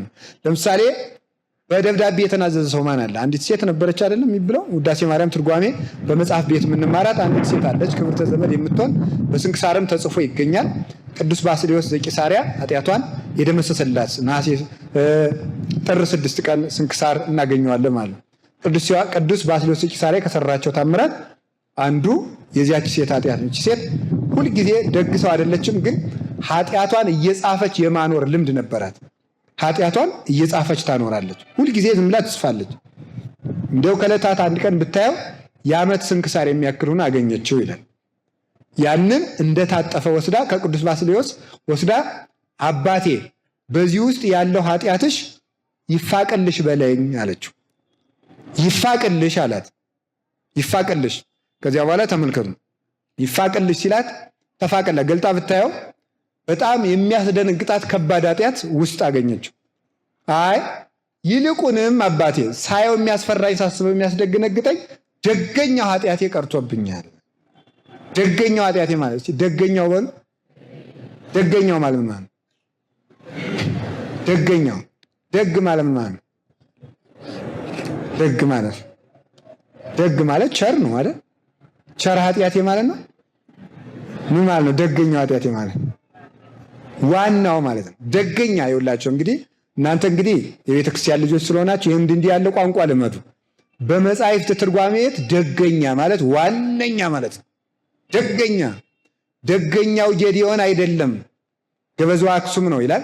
ዋነኛው የመጽሐፍ ቅዱስ ያኛው ጌዲዮን አይደለም ሌላ ጌዲዮን ነው ለማለት ደገኛው ጌዲዮን አይደለም ይላል። ዋነኛው ማለት ነው። በደገኛው ያመጣዋል ይላል። በደገኛው ብርሃን ዘባማን ብሎ በደገኛው እስኪያመጣው ድረስ ይላል። በደገኛው ሲለው በዋነኛው ማለት ነው። እርግጡን አምልቶ አስፍቶ እስኪያመጣው ማለት። ስለዚህ ደገኛ ማለት ዋነኛው ኃጢአቴ ቀርቶብኛል አለችው። አይ ይሄ እንኳን አይሆንልኝም። ይሄ የሚቻለው ለእኔ ሳይሆን ለደቀ መዝሙሬ ለኤፍሬም ለቅዱስ ኤፍሬም ነው አላት። ለእሱ የማይቻለው ሆኖ አይደለም። እንግዲህ ሐሳብ ይባል ቅዱሳን የወንድማቸው ክብር ከራሳቸው ክብር ይልቅ ቢገለጥ ይወዳሉና የራሳቸው ክብር ከሚገለጥ የወንድማቸው ክብር ስለሚገለጥ እሱ መፋቅ እየቻለ ምን አረገ? የወንድሙ ክብር የኤፍሬም የደቀ መዝሙሩ ክብር እንዲገለጥ እሱ ይጃላል። ቆይ አንድ ጥያቄ ልጠይቃችሁ። እግዚአብሔር ነገሮችን በአንድ ጊዜ ማከናወን ይችላል። ከቻለ ለምንድን ነው ያስቀረባት? ዋጋ ስለሚገኝ ነው። ዋጋ ስለምታገኝበት። ስለዚህ ምን ማለት ከኤፍሬም እስከ ባስልዮስ ስትመላለስ ምንድን ነው መከራ አለባት። ስትሄድ ተራራ እየወጣች ቁልቁለት እየወረደች እንቅፋት እየመታት እሾህ እየወጋት ነው የምትሄደው። ያ ምንድን ነው በረከት እንዲያሰጣት ነው። እግሯ እየደማ ስትሄድ በኃጢአት እየተቀማጠለች በርኩሰት በኖረበችበት እግሯ እሾህ እየተወጋ እግሯ እንቅፋት እየተመታ እየተላጠ እየደማ ስትሄድ በሱ ይቅርታ እንድታገኝ ቀኖናዋን በፈሊጥ ሲሰጣት ነው ይላል። ቀኖናዋን በጥበብ እየሰጣት ነበረ። ቅዱስ ኤፍሬም ሄደች። ቅዱስ ኤፍሬም ደግሞ ምን አለ? አባቴ ባስልዮስ ኃጢአት ወደ አንተ ሰዶኛልና በዚህ ያለው ኃጢአትሽ ይፋቅልሽ በለች። አይ ይህስ ለመምሬ ለባስልዮስ ነው እንጂ ለእኔ አይቻለኝም ማለት ደግሞ ማለት ነው። እንደዚህ አሁን ብዙ ጊዜ እዚህ ውስጥ ያለነው ሰዎች ውስጥ በዚህ የምናመካ ይኖራል።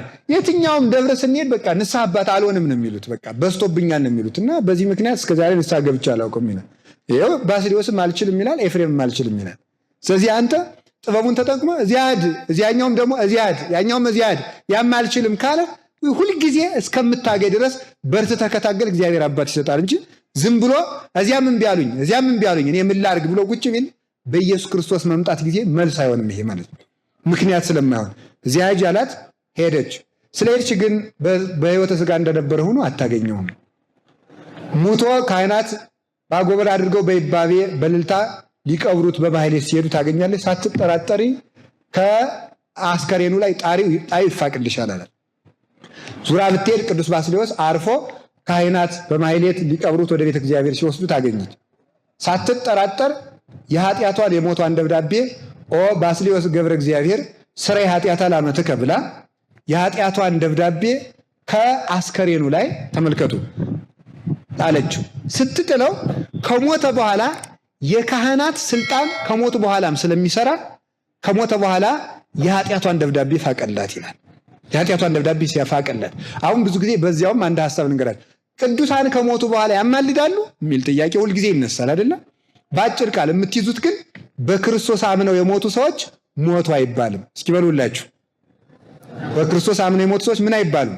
ሞቱ አይባልም፣ አረፉ ነው የሚባለው ማለት ነው። ስለዚህ በክርስቶስ ያመኑ ሰዎች ሙተውም አሉ ማለት ነው። እስኪ ሙተውም አሉ በሉ። ለምን ስንባል ኢኮነኬ እግዚአብሔር አምላከ ምውታን አለ አምላከ ሕያዋን፣ እግዚአብሔር የሕያዋን እንጂ የሙታን አምላክ አይደለምና። የማቴዎስ ወንጌል ምዕራፍ 22 ላይ ቁጥር 33 ታነቡ እግዚአብሔር የሕያዋን እንጂ የሙታን አምላክ አይደለም። በደንብ ስሙ። እግዚአብሔር የሕያዋን እንጂ የሙታን አምላክ ካልሆነ እግዚአብሔር የሙታን አምላክ ካልሆነ የምን አምላክ ነው? የሕያዋን። እግዚአብሔር የሙታን አምላክ ካልሆነ በእግዚአብሔር ያመኑ ሰዎች ምን አይደሉም ማለት ነው?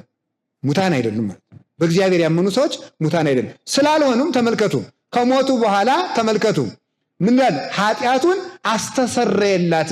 እንዲያውም ለምንድን ነው ሲባሉ አባቶቻችን ቅዱሳን በስጋ ሳሉ ከሚረዱን ይልቅ ከሞቱ በኋላ የሚረዱን እንደሚበልጥ ለማጠየቅ በሕይወት ሳለ ከደመሰሰላት ኃጢአቷ ከሞተ በኋላ የደመሰሰላት ኃጢአቷ ይበልጣል ይላል። ተመልከቱ፣ ይበልጣል።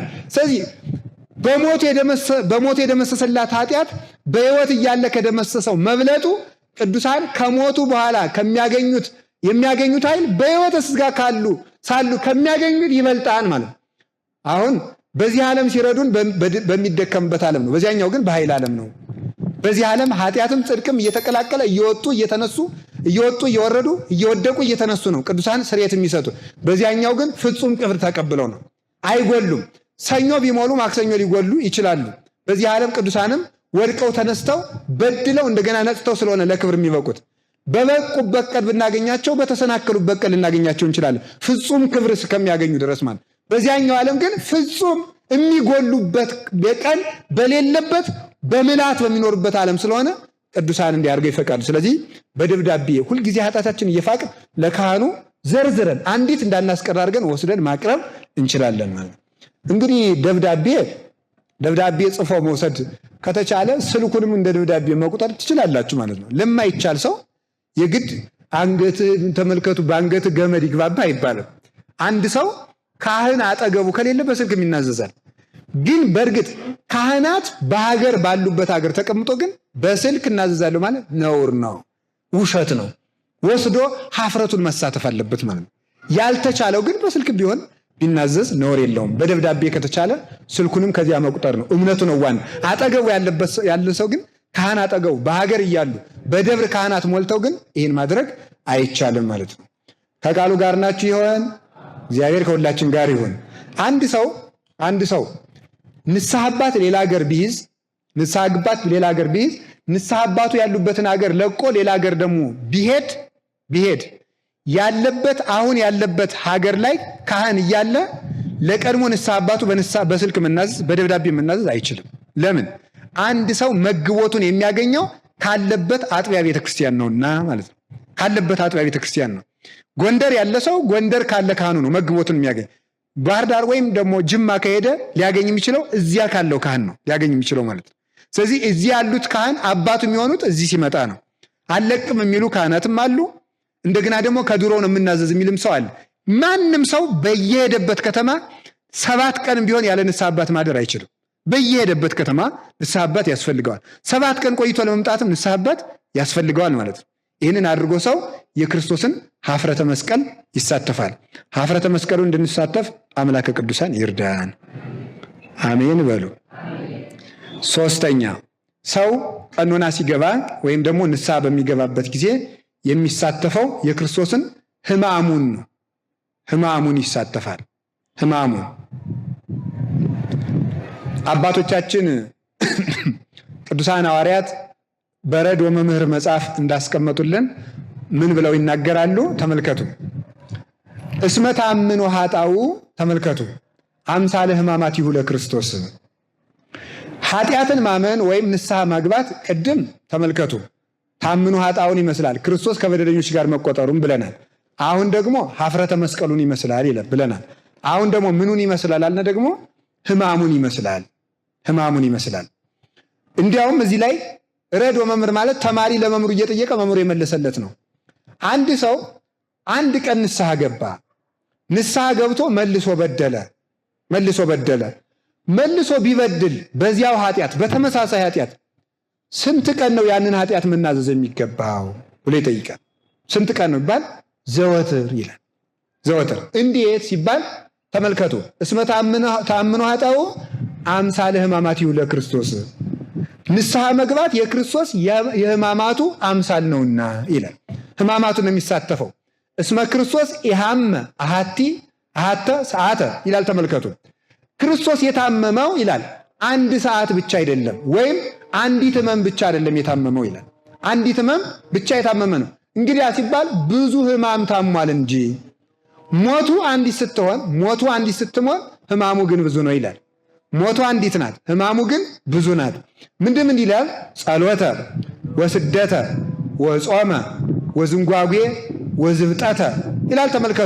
ተመልከቱ። ወባይዳተሂ ተመልከቱ ዛልወን ሁልቁ ቁጥር የሌላቸው ስደት፣ ጾም፣ ረሃብ፣ መከራ፣ ስድብ፣ ሽንገላ እንደዚህ ሁሉ የመሰለውትን ቁጥር የሌላቸው እዚያ በኋላስ ደግሞ ዝብጠተ ግርፋት። ተመልከቱ። አሁን ካህና መጀመሪያ ጌታችን ኢየሱስ ክርስቶስ የጸሎተ ሐሙስ ዕለት ብቻ ወዲያው እንዳያዙት ወዲያው በቡጤ የመቱት ብቻ 25 ጊዜ ነው። አንዱን ብቻ እሱን ኋላ እናመጣዋለን። ስለዚህ የተቀበላቸው መከራዎች ቁጥር የላቸውምና የክርስቶስ መከራው የሚቆጠረው ከጸሎተ ሐሙስ ማታ ጀምሮ አይደለም። የክርስቶስ መከራው ከምን ጀምሮ ይቆጠራል? ከልደቱ ጀምሮ ነው የሚቆጠር። ተመልከቱ። በመዋዕለ ቁር ወሐሳትያ ብርድና ውርጭ በበዛበት ጊዜ መወለድ በራሱ መከራ ነው። በብርድ ወራት መወለድ ራሱ መከራ ነው። በስደት መኖር መከራ ነው። ከ2 ዓመቱ ጀምሮ በደስታ ለማደጉ ወደ ግብፅ መሰደዱ መከራ ነው። ስለዚህ የክርስቶስን ያንዱን የሌሊቱን መከራ ሁሉ መቁጠር አይቻልም። እንዲያውም ምንድነው የሚናገሩት? ዓለም ከተፈጠረ የቅዱስ ጳውሎስ ታይጻጸ ሕማሙ ለክርስቶስ የሚለውን የቅዱስ ጳውሎስን ሲተረጉም የክርስቶስን መከራውን የመከራውን ትንሹን እፈጽማለሁ የሚለውን የክርስቶስ መከራው ዓለም ከተፈጠረ ጀምሮ ዓለም እስከሚጠፋ ድረስ ያለ ፍጡር መከራ ቢቀበል የክርስቶስን የአንዱን ሰዓት መከራ እንኳን የሚያክል የለም ብለው ይናገራሉ። ያንን መከራው ቁጥር እንደሌለው፣ ስለዚህ የክርስቶስ ሕማሙ ቁጥር እንደሌለው፣ መከራው ቁጥር እንደሌለው ለመናዘዝ ቁጥር የለውም ይላል። ለመናዘዝ ቁጥር የለውም። ስለዚህ ከማሁ ታምኖ ኃጣውእኒ በኩሉ መዋዕለ ሕይወትነ። ስለዚህ ኃጢአታችን መናዘዝ ያለብን መቼ ነው ሲባል በየዕለቱ ይላል። በዘመናችን ሁሉ ልናዘዝ ይገባናል። በየዕለቱ አንድ ሰው በየዕለቱ ንስሐ መግባት ይጠበቅበታል። በየዕለቱ ቢበድል በየዕለቱ መናዘዝ ይችላል። እንኳን በወር እንኳን በዓመት እንኳን ለንስሐ አባቱ 10 ጊዜ ነግሬያቸዋለሁ 5 ጊዜ እልፍ ጊዜ ቢነግራቸው እልፍ ጊዜ ሊናገር ይገባዋል ማለት ነው። እንደዚያ የሚያደርግ ሰውሳ ተመልከቱ።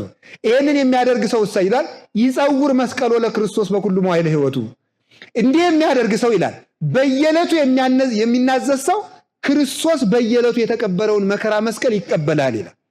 ክርስቶስ ሲበርደው አብሮ ይበረዳል፣ ሲርባው አብሮ እንደተራበ ይቆጠራል። በየዕለቱ በድያለሁ፣ በየዕለቱ ሰርቄያለሁ፣ በየዕለቱ አመንዝሬያለሁ ብሎ መናገር ክርስቶስ በየዕለቱ የተቀበለው መከራ ያጠይቃልና ሕማሙ ቁጥር የለውም። እንደምን ይላል? ምን ብሎ ነው የሚናገረው መጽሐፉ? ክርስቶስ ጥምቀቱ አንድ ጊዜ ነው። ጥምቀቱ አንድ ጊዜ ነው። ሞቱም አንዲት ናት ይላል። ሞቱም አንዲት ናት። ሞቱም አንዲት ናት። ጥምቀት አንድ የሆነችበት ምክንያት ለዚህ ነው ይላል። የክርስቶስ ጥምቀት ሞቱን ነው የምትመስል። ንስሐ ሕማሙን ስትመትል ጥምቀት ሞቱን ትመስላለች። በደንብ ያዙልኝ። ንስሐ ሕማሙን ትመስላለች፣ ጥምቀት ሞቱን ትመስላለች። የሞት አንድ ጊዜ ስለሆነ የምንጠመቀው አንድ ጊዜ ብቻ ነው። ስለዚህ ምን አለ? ወነአምን በሐቲ ጥምቀት ለስርየተ ኃጢአት። ኃጢአት በሚሰረይባት በስንት ጥምቀት እናምናለን? በሉ ንገሩኝ፣ ተናገሩ። የምታምኑ ካላችሁ በአንዲት ጥምቀት እናምናለን። ለምን? ሞቱ አንድ ስለሆነ ማለት ነው። ስለዚህ ተመልከቱ፣ ከሱ ጋር እንቀበራለን፣ ከሱ ጋር እንነሳለን። ስለዚህ ሮሜ ምዕራፍ 6 ላይ ቅዱስ ጳውሎስ እንደተናገረው ስንጠመቅ አብረነው እንቀበራለን፣ ከጥምቀት ስንወጣ አብረነው እንነሳለን። ስለዚህ መውጣታችን ትንሣኤውን፣ መጠመቃችን መቃብሩን ይመስልናል። አንድ ጊዜ እንደሞት አንድ ጊዜ እንጠመቃለን። ብዙ ጊዜ መከራ እንደተቀበለ ብዙ ጊዜ ንስሐ እንገባለን። ሰይጣን ብዙ ጊዜ ይበድለናልና አሁን ከበሮ ሲመታ አይታችሁ ታውቃላችሁ አይደል? አታውቁም? ታውቃላችሁ አይደል? አይታችሁ ታውቃላችሁ? እስቲ አይቶ የሚያውቅ ከበሮ ሲመታ አይቶ የሚያውቅ ከበሮ ሲመታ አይቶ የሚያውቅ አውጡ እንጂ። እሺ አይታችሁ ታውቃላችሁ? እኔ ግን አይታችሁ የምታውቁ አይመስለኝም። ሁላችንም ማለት ነው። እዚያውን አይቶ የሚያውቅ አለ? እሺ የከበሮ ማንገቻ ትርጉሙ ምንድን ነው? ክርስቶስ የተገረፈበት ጅራፍ ነው። ይሄ እንደሆነ አስባችሁ ታውቃላችሁ? ስለዚህ ከበሮ ሲመታ አይታችሁ አታውቁም ማለት ነው። አይቶ አወቀ የሚባለው ከበሮ የገባው ሰው ነው እንጂ ከበሮ የሚመታ ሰው አይደለም። ከበሮ የሚመታ ሰው ራሱ የከበሮ ትርጉም ካልገባው ከበሮ አይቶ አያውቅም ማለት ነው። ከበሮ መቻል ማለት መደብደብና መዝለል አይደለም። ከበሮ መቻል ማለት የከበሮ ትርጉም ተረድቶ ከተቻለ ለከበሮ ማልቀስ ነው እንጂ በከበሮ መዝለል ከበሮን ያሳውቃል አይባልም ማለት ነው። አሁን አንድ ያቋቋም መምህር ከበሮ እየዘለሉ ከመጡ ከበሮ አያውቁም ማለት ነው። ያቋቋም መምህር ናቸው ግን ከበሮ አያውቁም ማለት ነው። ከበሮ አወቀ የሚባለው አንድ ሰው የከበሮ ትርጉም ሲገባው ነው። ስለዚህ አመላለስ ሲባል ተመልከቱ፣ ወረብ ሲባል መጀመሪያ ቀስ ተብሎ ነው የሚመታው። ቀስ ተብሎ ወዲያና ወዲህ እያደረገ ይመታዋል። ቀስ አድርጎ የሚመታው ከሐና ከቀያፋ ወደ ቀያፋ እያመላለሱ ስላደሩ ነው።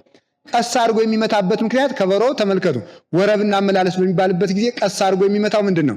የመጀመሪያው መከራው ቀለል ይላል ለማለት ነው። ከዛ ይደረባል ማለት ነው። አሁን መከራው ተደረበ ነው የሚባለው። መከራው እጥፍ ድርብ ሆነ ነው። ከዛ በኋላ ወደ ሸብሸቦ ሲገባ ፈጽሞ በማንቆጣጠረው መጠን ይመታል ማለት። ያ ምንድን ነው? የማይቆጠር መከራውን ነው የሚያሳየው። የክርስቶስ መከራው መቆጠር እንደማይችልና ከመከራ ከሰዓት ወደ ሰዓት መከራው እየጨመረ ወረቡ ከተጀመረበት ጀምሮ ሲደረብ ከዚያ በኋላ ተመልከቱ እንደዚህ ሲሸበሸብ እየተጨመረ እንዲመጣ የመከራው ብዛት እየጨመረ እንደመጣ ያሳያል። ስለዚህ በየቀኑ መናዘዝ ሳንሰለች የሚናዘዝ ሰው ክርስቶስ ሳይሰለች ለተቀበለው መከራ ምስክር ይሆናል ማለት። ስለዚህ በየቀኑ የምንቀበልበት ምክንያት ሕማሙን ለመሳተፍ ነው ማለት። ስለዚህ ምን ይላል?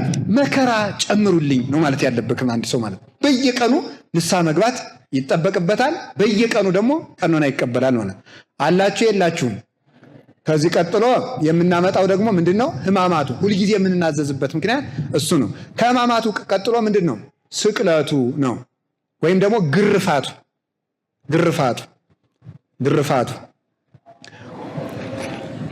ወምዝ ነስሖ ጲላጦስ ወቀሰፎ ይላል ዮሐንስ ወንጌል ምዕራፍ 19 ላይ። ከዚህ በኋላ ጲላጦስ ከአይሁድ ጋር መከራከር ምንም ጥቅም እንደሌለው ስላወቀ ጲላጦስ ጌታችን ኢየሱስ ክርስቶስን ገረፈው ይላል። ገረፈው። የገረፈው ስለምንድን ነው ያላችሁኝ እንደሆነ የገረፈበት ዋናው ምክንያት ጲላጦስ በአይሁድ ልማድ የተገረፈ ሰው አይገደልም። በአይሁድ 3 አይነት ነገሮች አሉ። የሚገረፍ አለ። ከዛሳ ደግሞ ምን ይደረጋል? በድንጋይ የሚወገርና ገደል የሚወረወር አለ። ያው ነው፣ ሁለቱ አንድ ወገን ነው። ገደል ወርውሮ በድንጋይ ወግረው የሚገሉት አለ። የሚገረፍ ሰው አይወገርም። በደምብ ስሙ። አይሁድ ግን በክርስቶስ ላይ 2 በደል ጨምረዋል። ስለዚህ ጲላጦስ የገረፈው እንዳይገሉት ብሎ ነበረ፣ እንዳይገሉት ብሎ ነበር ይሄን ያደረገው። ግን እነሱ ገርፈውታል። እንዲያውም እኔ በጣም ከሚያሳዝኑኝ ከጌታ መከራ መካከል በ2 ግንድ መካከል የገፉት በጣም ያስጨንቃል በእውነቱ ማለት። 2 ግንዶችን ከመሃል ላይ አድርገው 2 ትይዩ አድርገው ከዛ በ2 ገመድ ይሄ ግንዱን አንዱን ማዶ ተክለው አንዱን እዚህ ተክለው 2ቱን ግንዶች በስተው ወይም ቦርቡረው ገመድ አሳልፈው በወዲያ ያሉት ሰዎች ይገፉታል፣ ይስቡታል። ሲስቡት ከዚያኛው ግንድ ጋር ሄዶ ይጋጫል። የወዲኞቹ ይስቡታል፣ ከዚህኛው ግንድ ጋር መጥቶ ይጋጫል። እንዲህ እያደረጉ ነበር መከራ ሲያደርሱበት የነበር ማለት። የገረፉት ተቆጥሮ ያልቅ። እንዲያውም የሚገርመው ተመልከቱ፣ ተስህቦ በሐብል የሚባለው አንዱ መከራው በገመድ መጎተት ነበረ። ከግንዱ ጋር አይደለም፣ ይሄ ግንድ ጋር እንዲጋጭ ነው። ደግሞ በገመድ በ2 ገመድ እየሳቡት እያለ የኋለኞቹ ይስቡታል። የኋለኞቹ ሲስቡት ወደ ኋላ ይወድቃል። ወደ ኋላ በሚወድቅ ጊዜ ከወደ ኢየሩሳሌም የሚመጡት ያንን መሳት ኢየሱስን አላያችሁም አመለጠን ይሆን ብለው እያወቁ ያላወቁ መስለው እሱን ፍለጋ እንደሚሄድ ሰው በፈረስና በእግረኛ ተንጃጅተው ያልፉበታል እንደወደቀ። ወደፊት ሲሳብ ደግሞ ተመልከቱ፣ የፊተኞቹ ስበው እንደዚህ ሁሉ ሂርቶልቶል እያሉ እያጋፉ ይደፉታል። ታስሮ ድሪት ባለው ተመልከቱ፣ ወደ ኋላ በታሰረው እስራት የኋሊት ባሰሩት ጊዜ 2ቱ መጋፊያዎቹ እስኪጋጠሙ ድረስ ነበር ያሰሩት ማለት። በጀንፎ የደበደቡት፣ በእግራቸው የረገጡት በፍጹም ተቆጥሮ ሊያልቅ አይችልም መከራው ማለት። የጅራፍ አጥንቱ ተመልከቱ እስኪቆጠር ድረስ ነው። ተመልከቱ ወመጣውኩ ዘባኔ ለቅስፈት ብሎ እንደተናገር ማለት ነው። ወይም የጥኩ ተመልከቱ መልታይቴ ለጽፋት፣ ጀርባዬን ለግርፋት ሰጠው፣ ፊቴንም ከጥፊ አልመለስኩም። ፊቴን ለጥፊ ጀርባዬን ለጽፋት ጀርባዬን ለግርፋት ሰጠው ብሎ በነቢዩ ኢሳይያስ አድሮ ትንቢተ ኢሳይያስ ምዕራፍ 50 ቁጥር 6 ላይ እንደተናገረ የተገረፈው ግርፋት እጅግ ቁጥር ስፍር የለውም። ያ ነው ቀኖና የምንሰጥበት ምክንያት ይሄ ነው።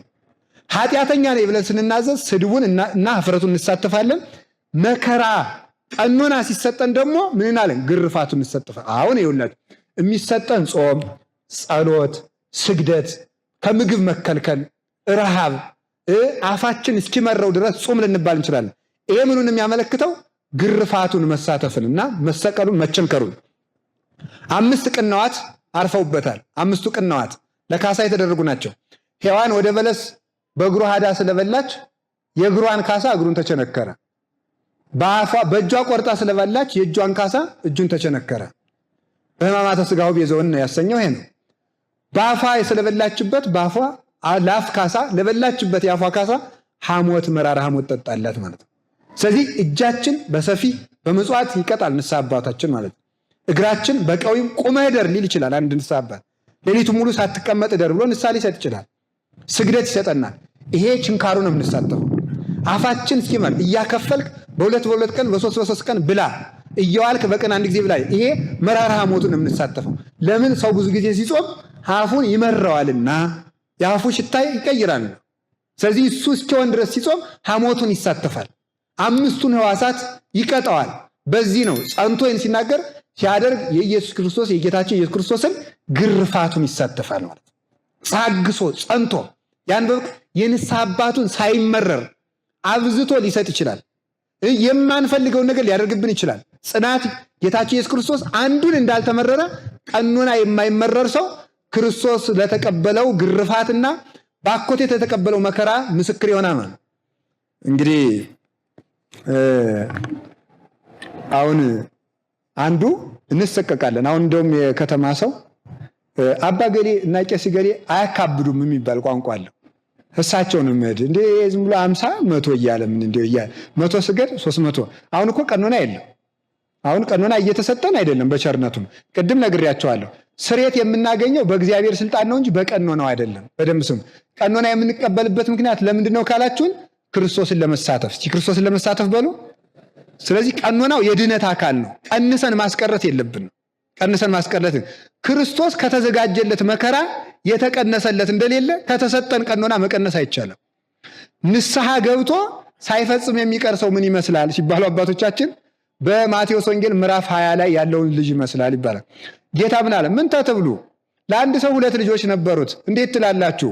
2 ልጆች ነበሩት።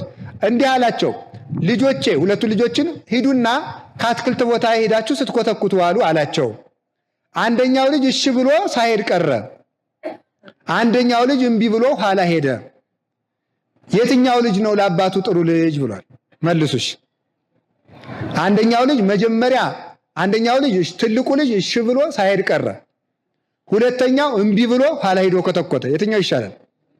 አየት ምን ያለው? እምቢ ብሎ የሄደው ነው እሺ ብሎ እምቢ ያለው? እምቢ ብሎ እምቢ ብሎ የሄደው መጀመሪያ እግዚአብሔርን በኃጢአት ሲያስከፋ ኑሮ ቀኖናውን የፈጸመ ሰው ይመስላል። እሺ ብሎ ያልሄደው ሰው ደግሞ ምን ይላል? ተመልከቱ። በዛኛው በጉባኤ ቤቱ ትርጓሜ በአይሁድና በአሕዛብ ይተረጎማል። ይሄኛው ደግሞ ምን ማለት ነው? ስለዚህ በንስሐ ሲተረጎም ግን እሺ ብሎ ያልሄደ ሰው ይመስላል። ያ ሰው ለአባቱ አልታዘዘምና ጥቅም የለውም፣ የአባቱ አመፀኛ ልጅ ነው እንደተባለ እሺ ብሎ ያልሄደ ማለት ተናዞ ቀኖና ቀንሶ ያስቀረሰው ማለት። ስለዚህ ይሄ ሰው በአባቱ ዘንድ አመፀኛ ነው ማለት ንስሐው አይጠቅመውም። ካቃተው ምን ማድረግ አለበት? አቅቶኛል ብሎ መናገር፣ ደክሞኛል ብሎ መናገር አለበት። ለምን? ሁልጊዜ የክርስቶስ መከራ ሁልጊዜ ነው፣ የእኛም ቀኖና ሁልጊዜ ነው ስላል ሁልጊዜ ከሚባሉት ጊዜያት አንዱ በቀኖና ውስጥ እያለን ቀኖናውን ሳንፈጽመው እንኳንስ በሌላ ኃጢአት በዚያው ኃጢአት እንኳን መሰናክል ቢገጥመን መናገር አለብን ማለት መናገር ይጠበቅብናል። እሱን ነው። ስለዚህ ጸንቶ መከራውን የሚቀበል ሰው የሚባለው። የካህኑን መከር ደግሞ ተመልከቱ። ወኢናስተአጽብ ይላል። ተመልከቱ። ትእዛዞ ለካህን እስመ አቃቤ ሥራይ ዘነፍስ ውእቱ የሚለው ቅዱስ ጎርጎርዮስ ዘኑሲስ ሲናገር የካህኑን ትእዛዝ አንሰቀቅ። ለምን? እሱ የነፍስ ባለመድኃኒት ነውና ይላል። ጨክኖ መቀበል። እንደውም ቅዱስ ጳውሎስማ ምን ይላል? ተመልከቱ። እናንተ ይላል ኃጢአትን ደም እስከ ማፍሰስ ደርሳችሁ አልተጋደላችኋትም። እስከምን ደርሳችሁ? በላይዟችሁ በሉ ዕብራውያን 12 ቁጥር 3 ላይ ደም እስከ ማፍሰስ ደርሳችሁ ኃጢአትን መታገል አለባችሁ። እንዲያውም ሲተረጓማ ኃጢአት ገባ እናንተ አላስገባም ደም እስከ ማፍሰስ መድረስ ደም እስኪፈስ ድረስ የሚደርስ ቀኖና ሊሰጥ ይችላል መጽሐፍ እንዳዘዘ። ለምን? ክርስቶስ የዓለምን ስሬት ያመጣው ደም እስከ ማፍሰስ ደርሶ እንደሆነ አንተ በክርስቶስ ደም መሳተፍ የምትችለው አይ ክርስቶስ በደሙ ያጥበኛል የኔ ልፋት አያስፈልግም እንዳይባል በደሙ መታጠብ ለመድረስ እንኳን አንተ ኃጢአትን ደም እስከ ማፍሰስ ደርሰ ታገል ብሎ በመጽሐፍ ቅዱስ ጳውሎስ ተናግሯል። አዲያ እንግዲህ ተመልከቱ። እስኪ አንድ ነገር ልንገራችሁ። እኛ እንግዲህ የምንፈጽመው የሚሰጠንን ቀኖና ላንገራችሁ። አንድ አበምኔት ነበረ፣ ፋቁኤል ይባላል እና እኔ ንስሐ አባት መሆን አይገባኝም ብሎ አበምኔቱን ይኖር ነበር። በነገራችሁ ላይ መነኩሴ ንስሐ አባት መሆን አይችልም ነበር። አይችልም ነበር። ምክንያቱም አሁን ደግሞ እንደዛ ብንል መነኩሴ አናዝዝም እያላችሁ ደግሞ እንዳጠፉ ብዬ ነው። እና ለምንድን ነው መነኩሴ የማይናዝዝበት ምክንያት? የመነኩሴ አይምሮ እንደ ሕፃናት ነው።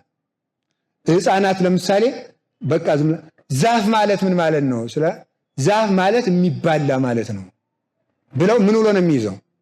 የሚባላ ብሎ ነው የሚይዘው ማለት የተነገረውን ነገር ይይዛል።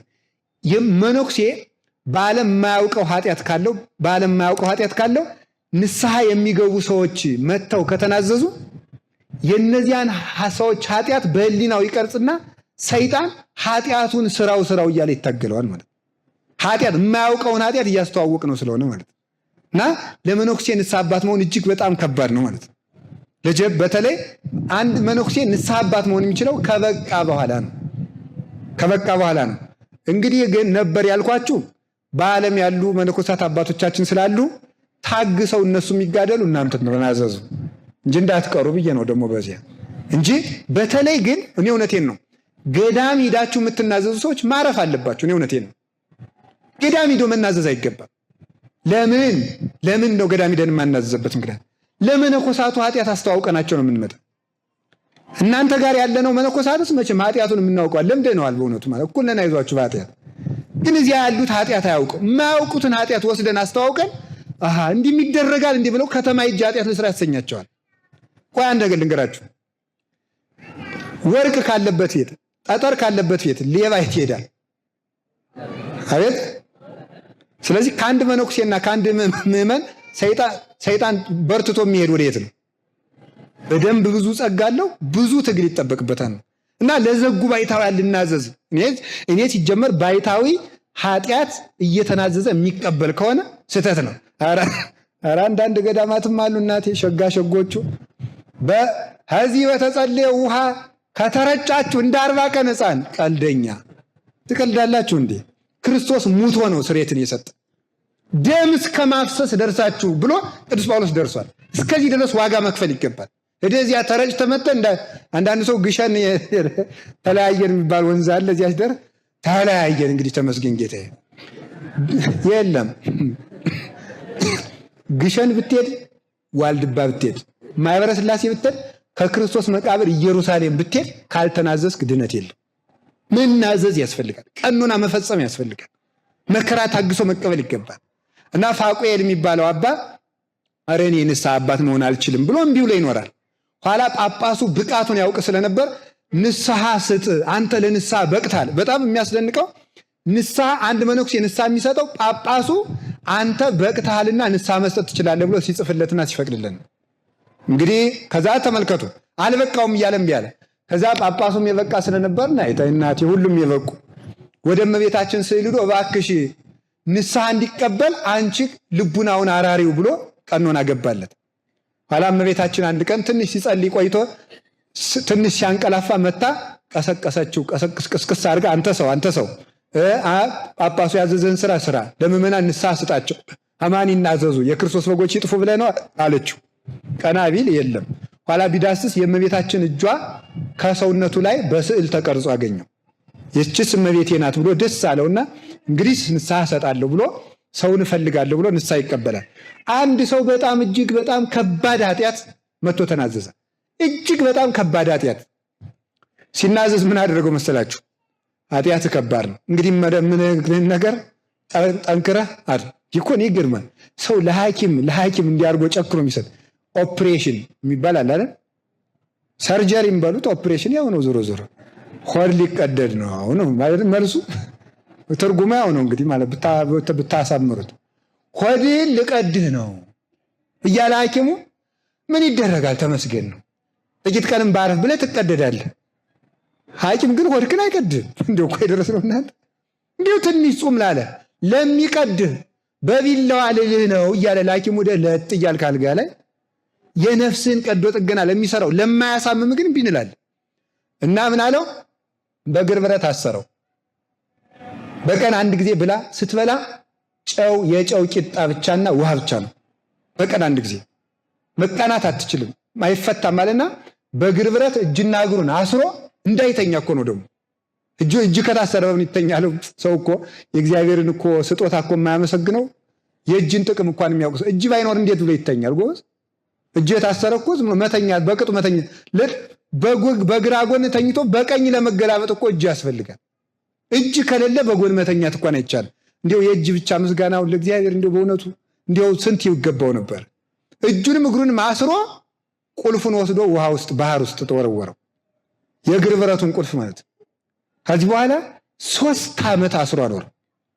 የኃጢአትህ ያለዚህ ይቅርታ አታገኝም አንተ በደል ሰፊ ነው ብሎ 3 ዓመት አሰረው።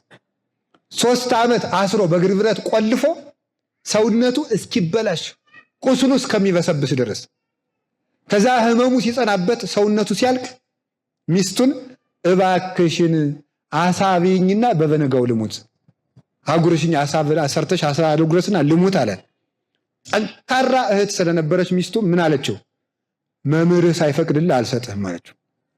አሁን አንደኛ አሁን ዛሬ እንደምታረግ ሚስት ትገኝ ይሆን አላናውቅም።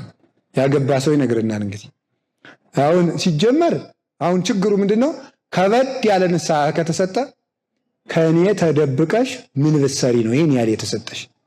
ይሄ ነገር ትዳሩን የሚያናጋ ኃጢአት ሰርተሽ ነው እንጂ እኔ ያልቀኑና እንዴት ተሰጠሽ? ወይን አባ ሊነግሩኝ ይገባል እንዴ ተላልኩ። ከኔ ተደብቀ ከማን ሚስት ጋር ነውር ብትሰራን ማለት ሰፋ ቀኑ ነው በዛ እኮ ወርሽ 3 ቀን እሺ 7 ይሄን ያለ የተሰጠማ አንዳች ነገር ነው እኔ አንተ ጋር አልኖርም ብሎ ሰው ይውላችሁ የንስሐ እንቅፋት የሚሆን ሰው አለ ማለት።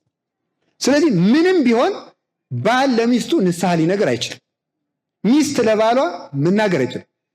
የካህን ሚስቱ የሰረችውን ኃጢአት ማወቅ የለበትም። የሚገርማችሁ ነገር ለሌላ ንስሐ አባቷ ነው መናዘዝ ያለባት እንጂ ካወቀ ክነቱ ይሻራል ይላል።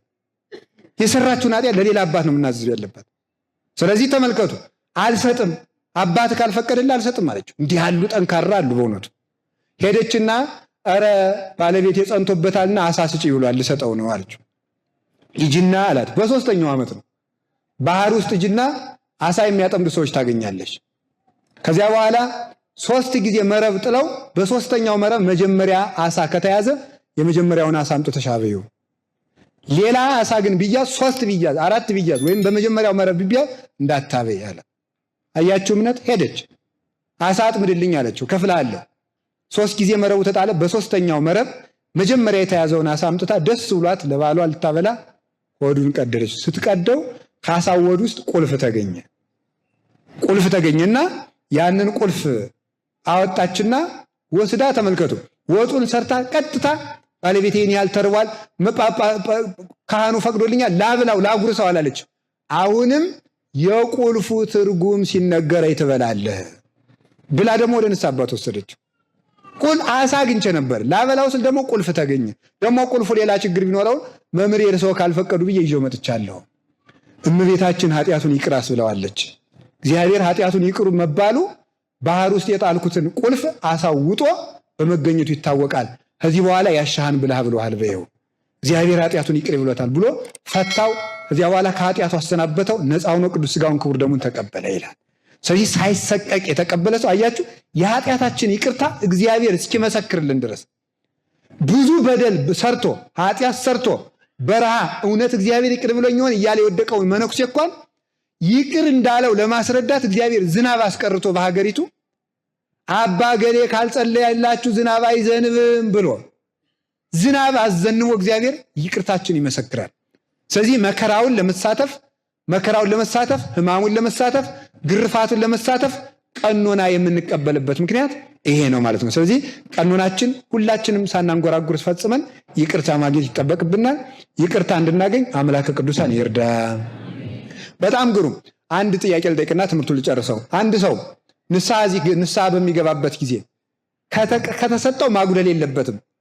ከተሰጠው መጨመር ይችላል ወይ ነው ጥያቄው። ይችላል አይችልም ቢባል አይችልም። 50 ስገድ ከተባልክ 50 ትሰግዳለህ። ለትሩፋት ሌላ መስገድ ይቻላል። ወር ጹም ካለ ወር ነው የምትጾመው። ለምን ሲባል በካህኑ ስልጣን ነው ስርየት የምናገኘው።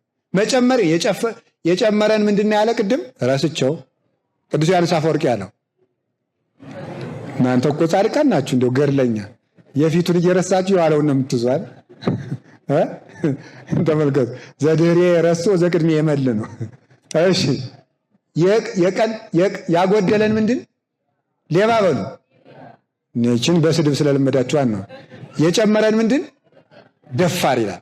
ሁለቱም በክርስቶስ ዘንድ ነውር ነው። ታዲያ ምን ማድረግ ነው ያለበት ሲባል ተስማምቶኛል ጨምሩኝ። እስኪ ተስማምቶኛል በሉ። ወሩን ጨርሶ ምን ይላል? ቀኖናው ስለተስማማኝ ይጨምሩኝ ነው የሚባል እንጂ ራስህ ከጨመርክ ደግሞ ለራስህ ንስሐ አባት እየሆንክ ነው ማለት። እንደዚህ አይደረግም። ስለዚህ ምንድነው የሚባለው? ተመልከቱ እመቦ ዘአበጠከ አሃደ ምዕራፈ ተመልከቱ ትሁር ምስሌሁ ሁር ምስሌሁ ክልኤተ ምዕራፈ አንድ ምዕራፍ አስገድዶ ማቴዎስ ወንጌል ምዕራፍ 5 ቁጥር 41 ላይ አንድ ምዕራፍ አብረኸኝ ናንድ ብሎ የወሰደው ሰው ካለ አይሄማ ናንድ ናሸኘኝ ብሎ አንድ ምዕራፍ ሸክሙን አሸክሞ የወሰደ ሰው ካለ አይ የቅድሙ የግድ ነው የውድ ደግሞ አንድ ምዕራፍ አብሬ እሄዳለሁ ብለ አንድ ምዕራፍ ጨምረ ይላል። ንስሐ አባትህ አንድ ሱባኤ ቢሰጥህ ተስማምቶኛል ብለ 2 ሱባኤ ጨምረኝ በለው ነው። ተመልከቱ አትርፎ መስራት ይባላል። ግን ሰው በስልጣኑ ራሱ አትርፎ መስራት የለበትም። በዚያው ላይ የምነግራችሁ ግን ተመልከቱ አንድ ሰው ንስሐ ገብቶ ንስሐውን ሳይጨርሰው ቀኖናውን ሳይጨርሰው ቢሞት ይጸድቃል ላ አይጸድቅም? ምረጥ። ካቶሊኮች ምን ብለው ይናገራሉ? ንስሐውን ቀልድ የለም ገነት የሚገባ እንኳን ቢሆን ንስሐውን የሚጨርስባት የሆነች ቦታ ላይ እዚያች ጨርሶ ነው የሚገባ። እንደ እግዚአብሔርን የብልጠት አምላክ አደረጉት። የለም አንድ ሰው በደም ነግሬያቸዋለሁ። የክርስቶስን መከራ መሳተፍ የድህነት አንዱ አካል፣ የሕግ አንዱ አካል፣ የክርስቲያንነት አንዱ አካል፣ ለመዳን አንዱ አካል ስለሆነ ነው እንጂ በኃጢአቱ ይቅር የተባለው ለካህኑ ከተናገረበት ሰዓት ጀምሮ ነው። ስለዚህ ሙሉ እንደተናዛችሁ ኃጢአቱ እንደሌለባችሁና በትክክል ስትወለዱ የነበራችሁን አይነት ንጹህ ሰውነት እንደሚኖራችሁ እርግጠኛ መሆን አለባችሁ። ሰላማዊ ኢየሱስ ክርስቶስ ሸክማችን ከሰጠን በኋላ ሸክሙ የለብንም። በዚህ ኃጢአትን መልሰን አንጠየቅበትም። ጌታችን ኢየሱስ ክርስቶስ ሸክማችን ያወርድልን። እግዚአብሔር ቢወድና ቢፈቅድ ሳምንት ቅዳሜ ቢያደርሰን የንስሐ የመጨረሻውን ክፍል እንማማራለን ማለት ነው። ስብሐት ለእግዚአብሔር ወለወላዲቱ ድንግል ወለመስቀሉ ክቡር። ይቆያል።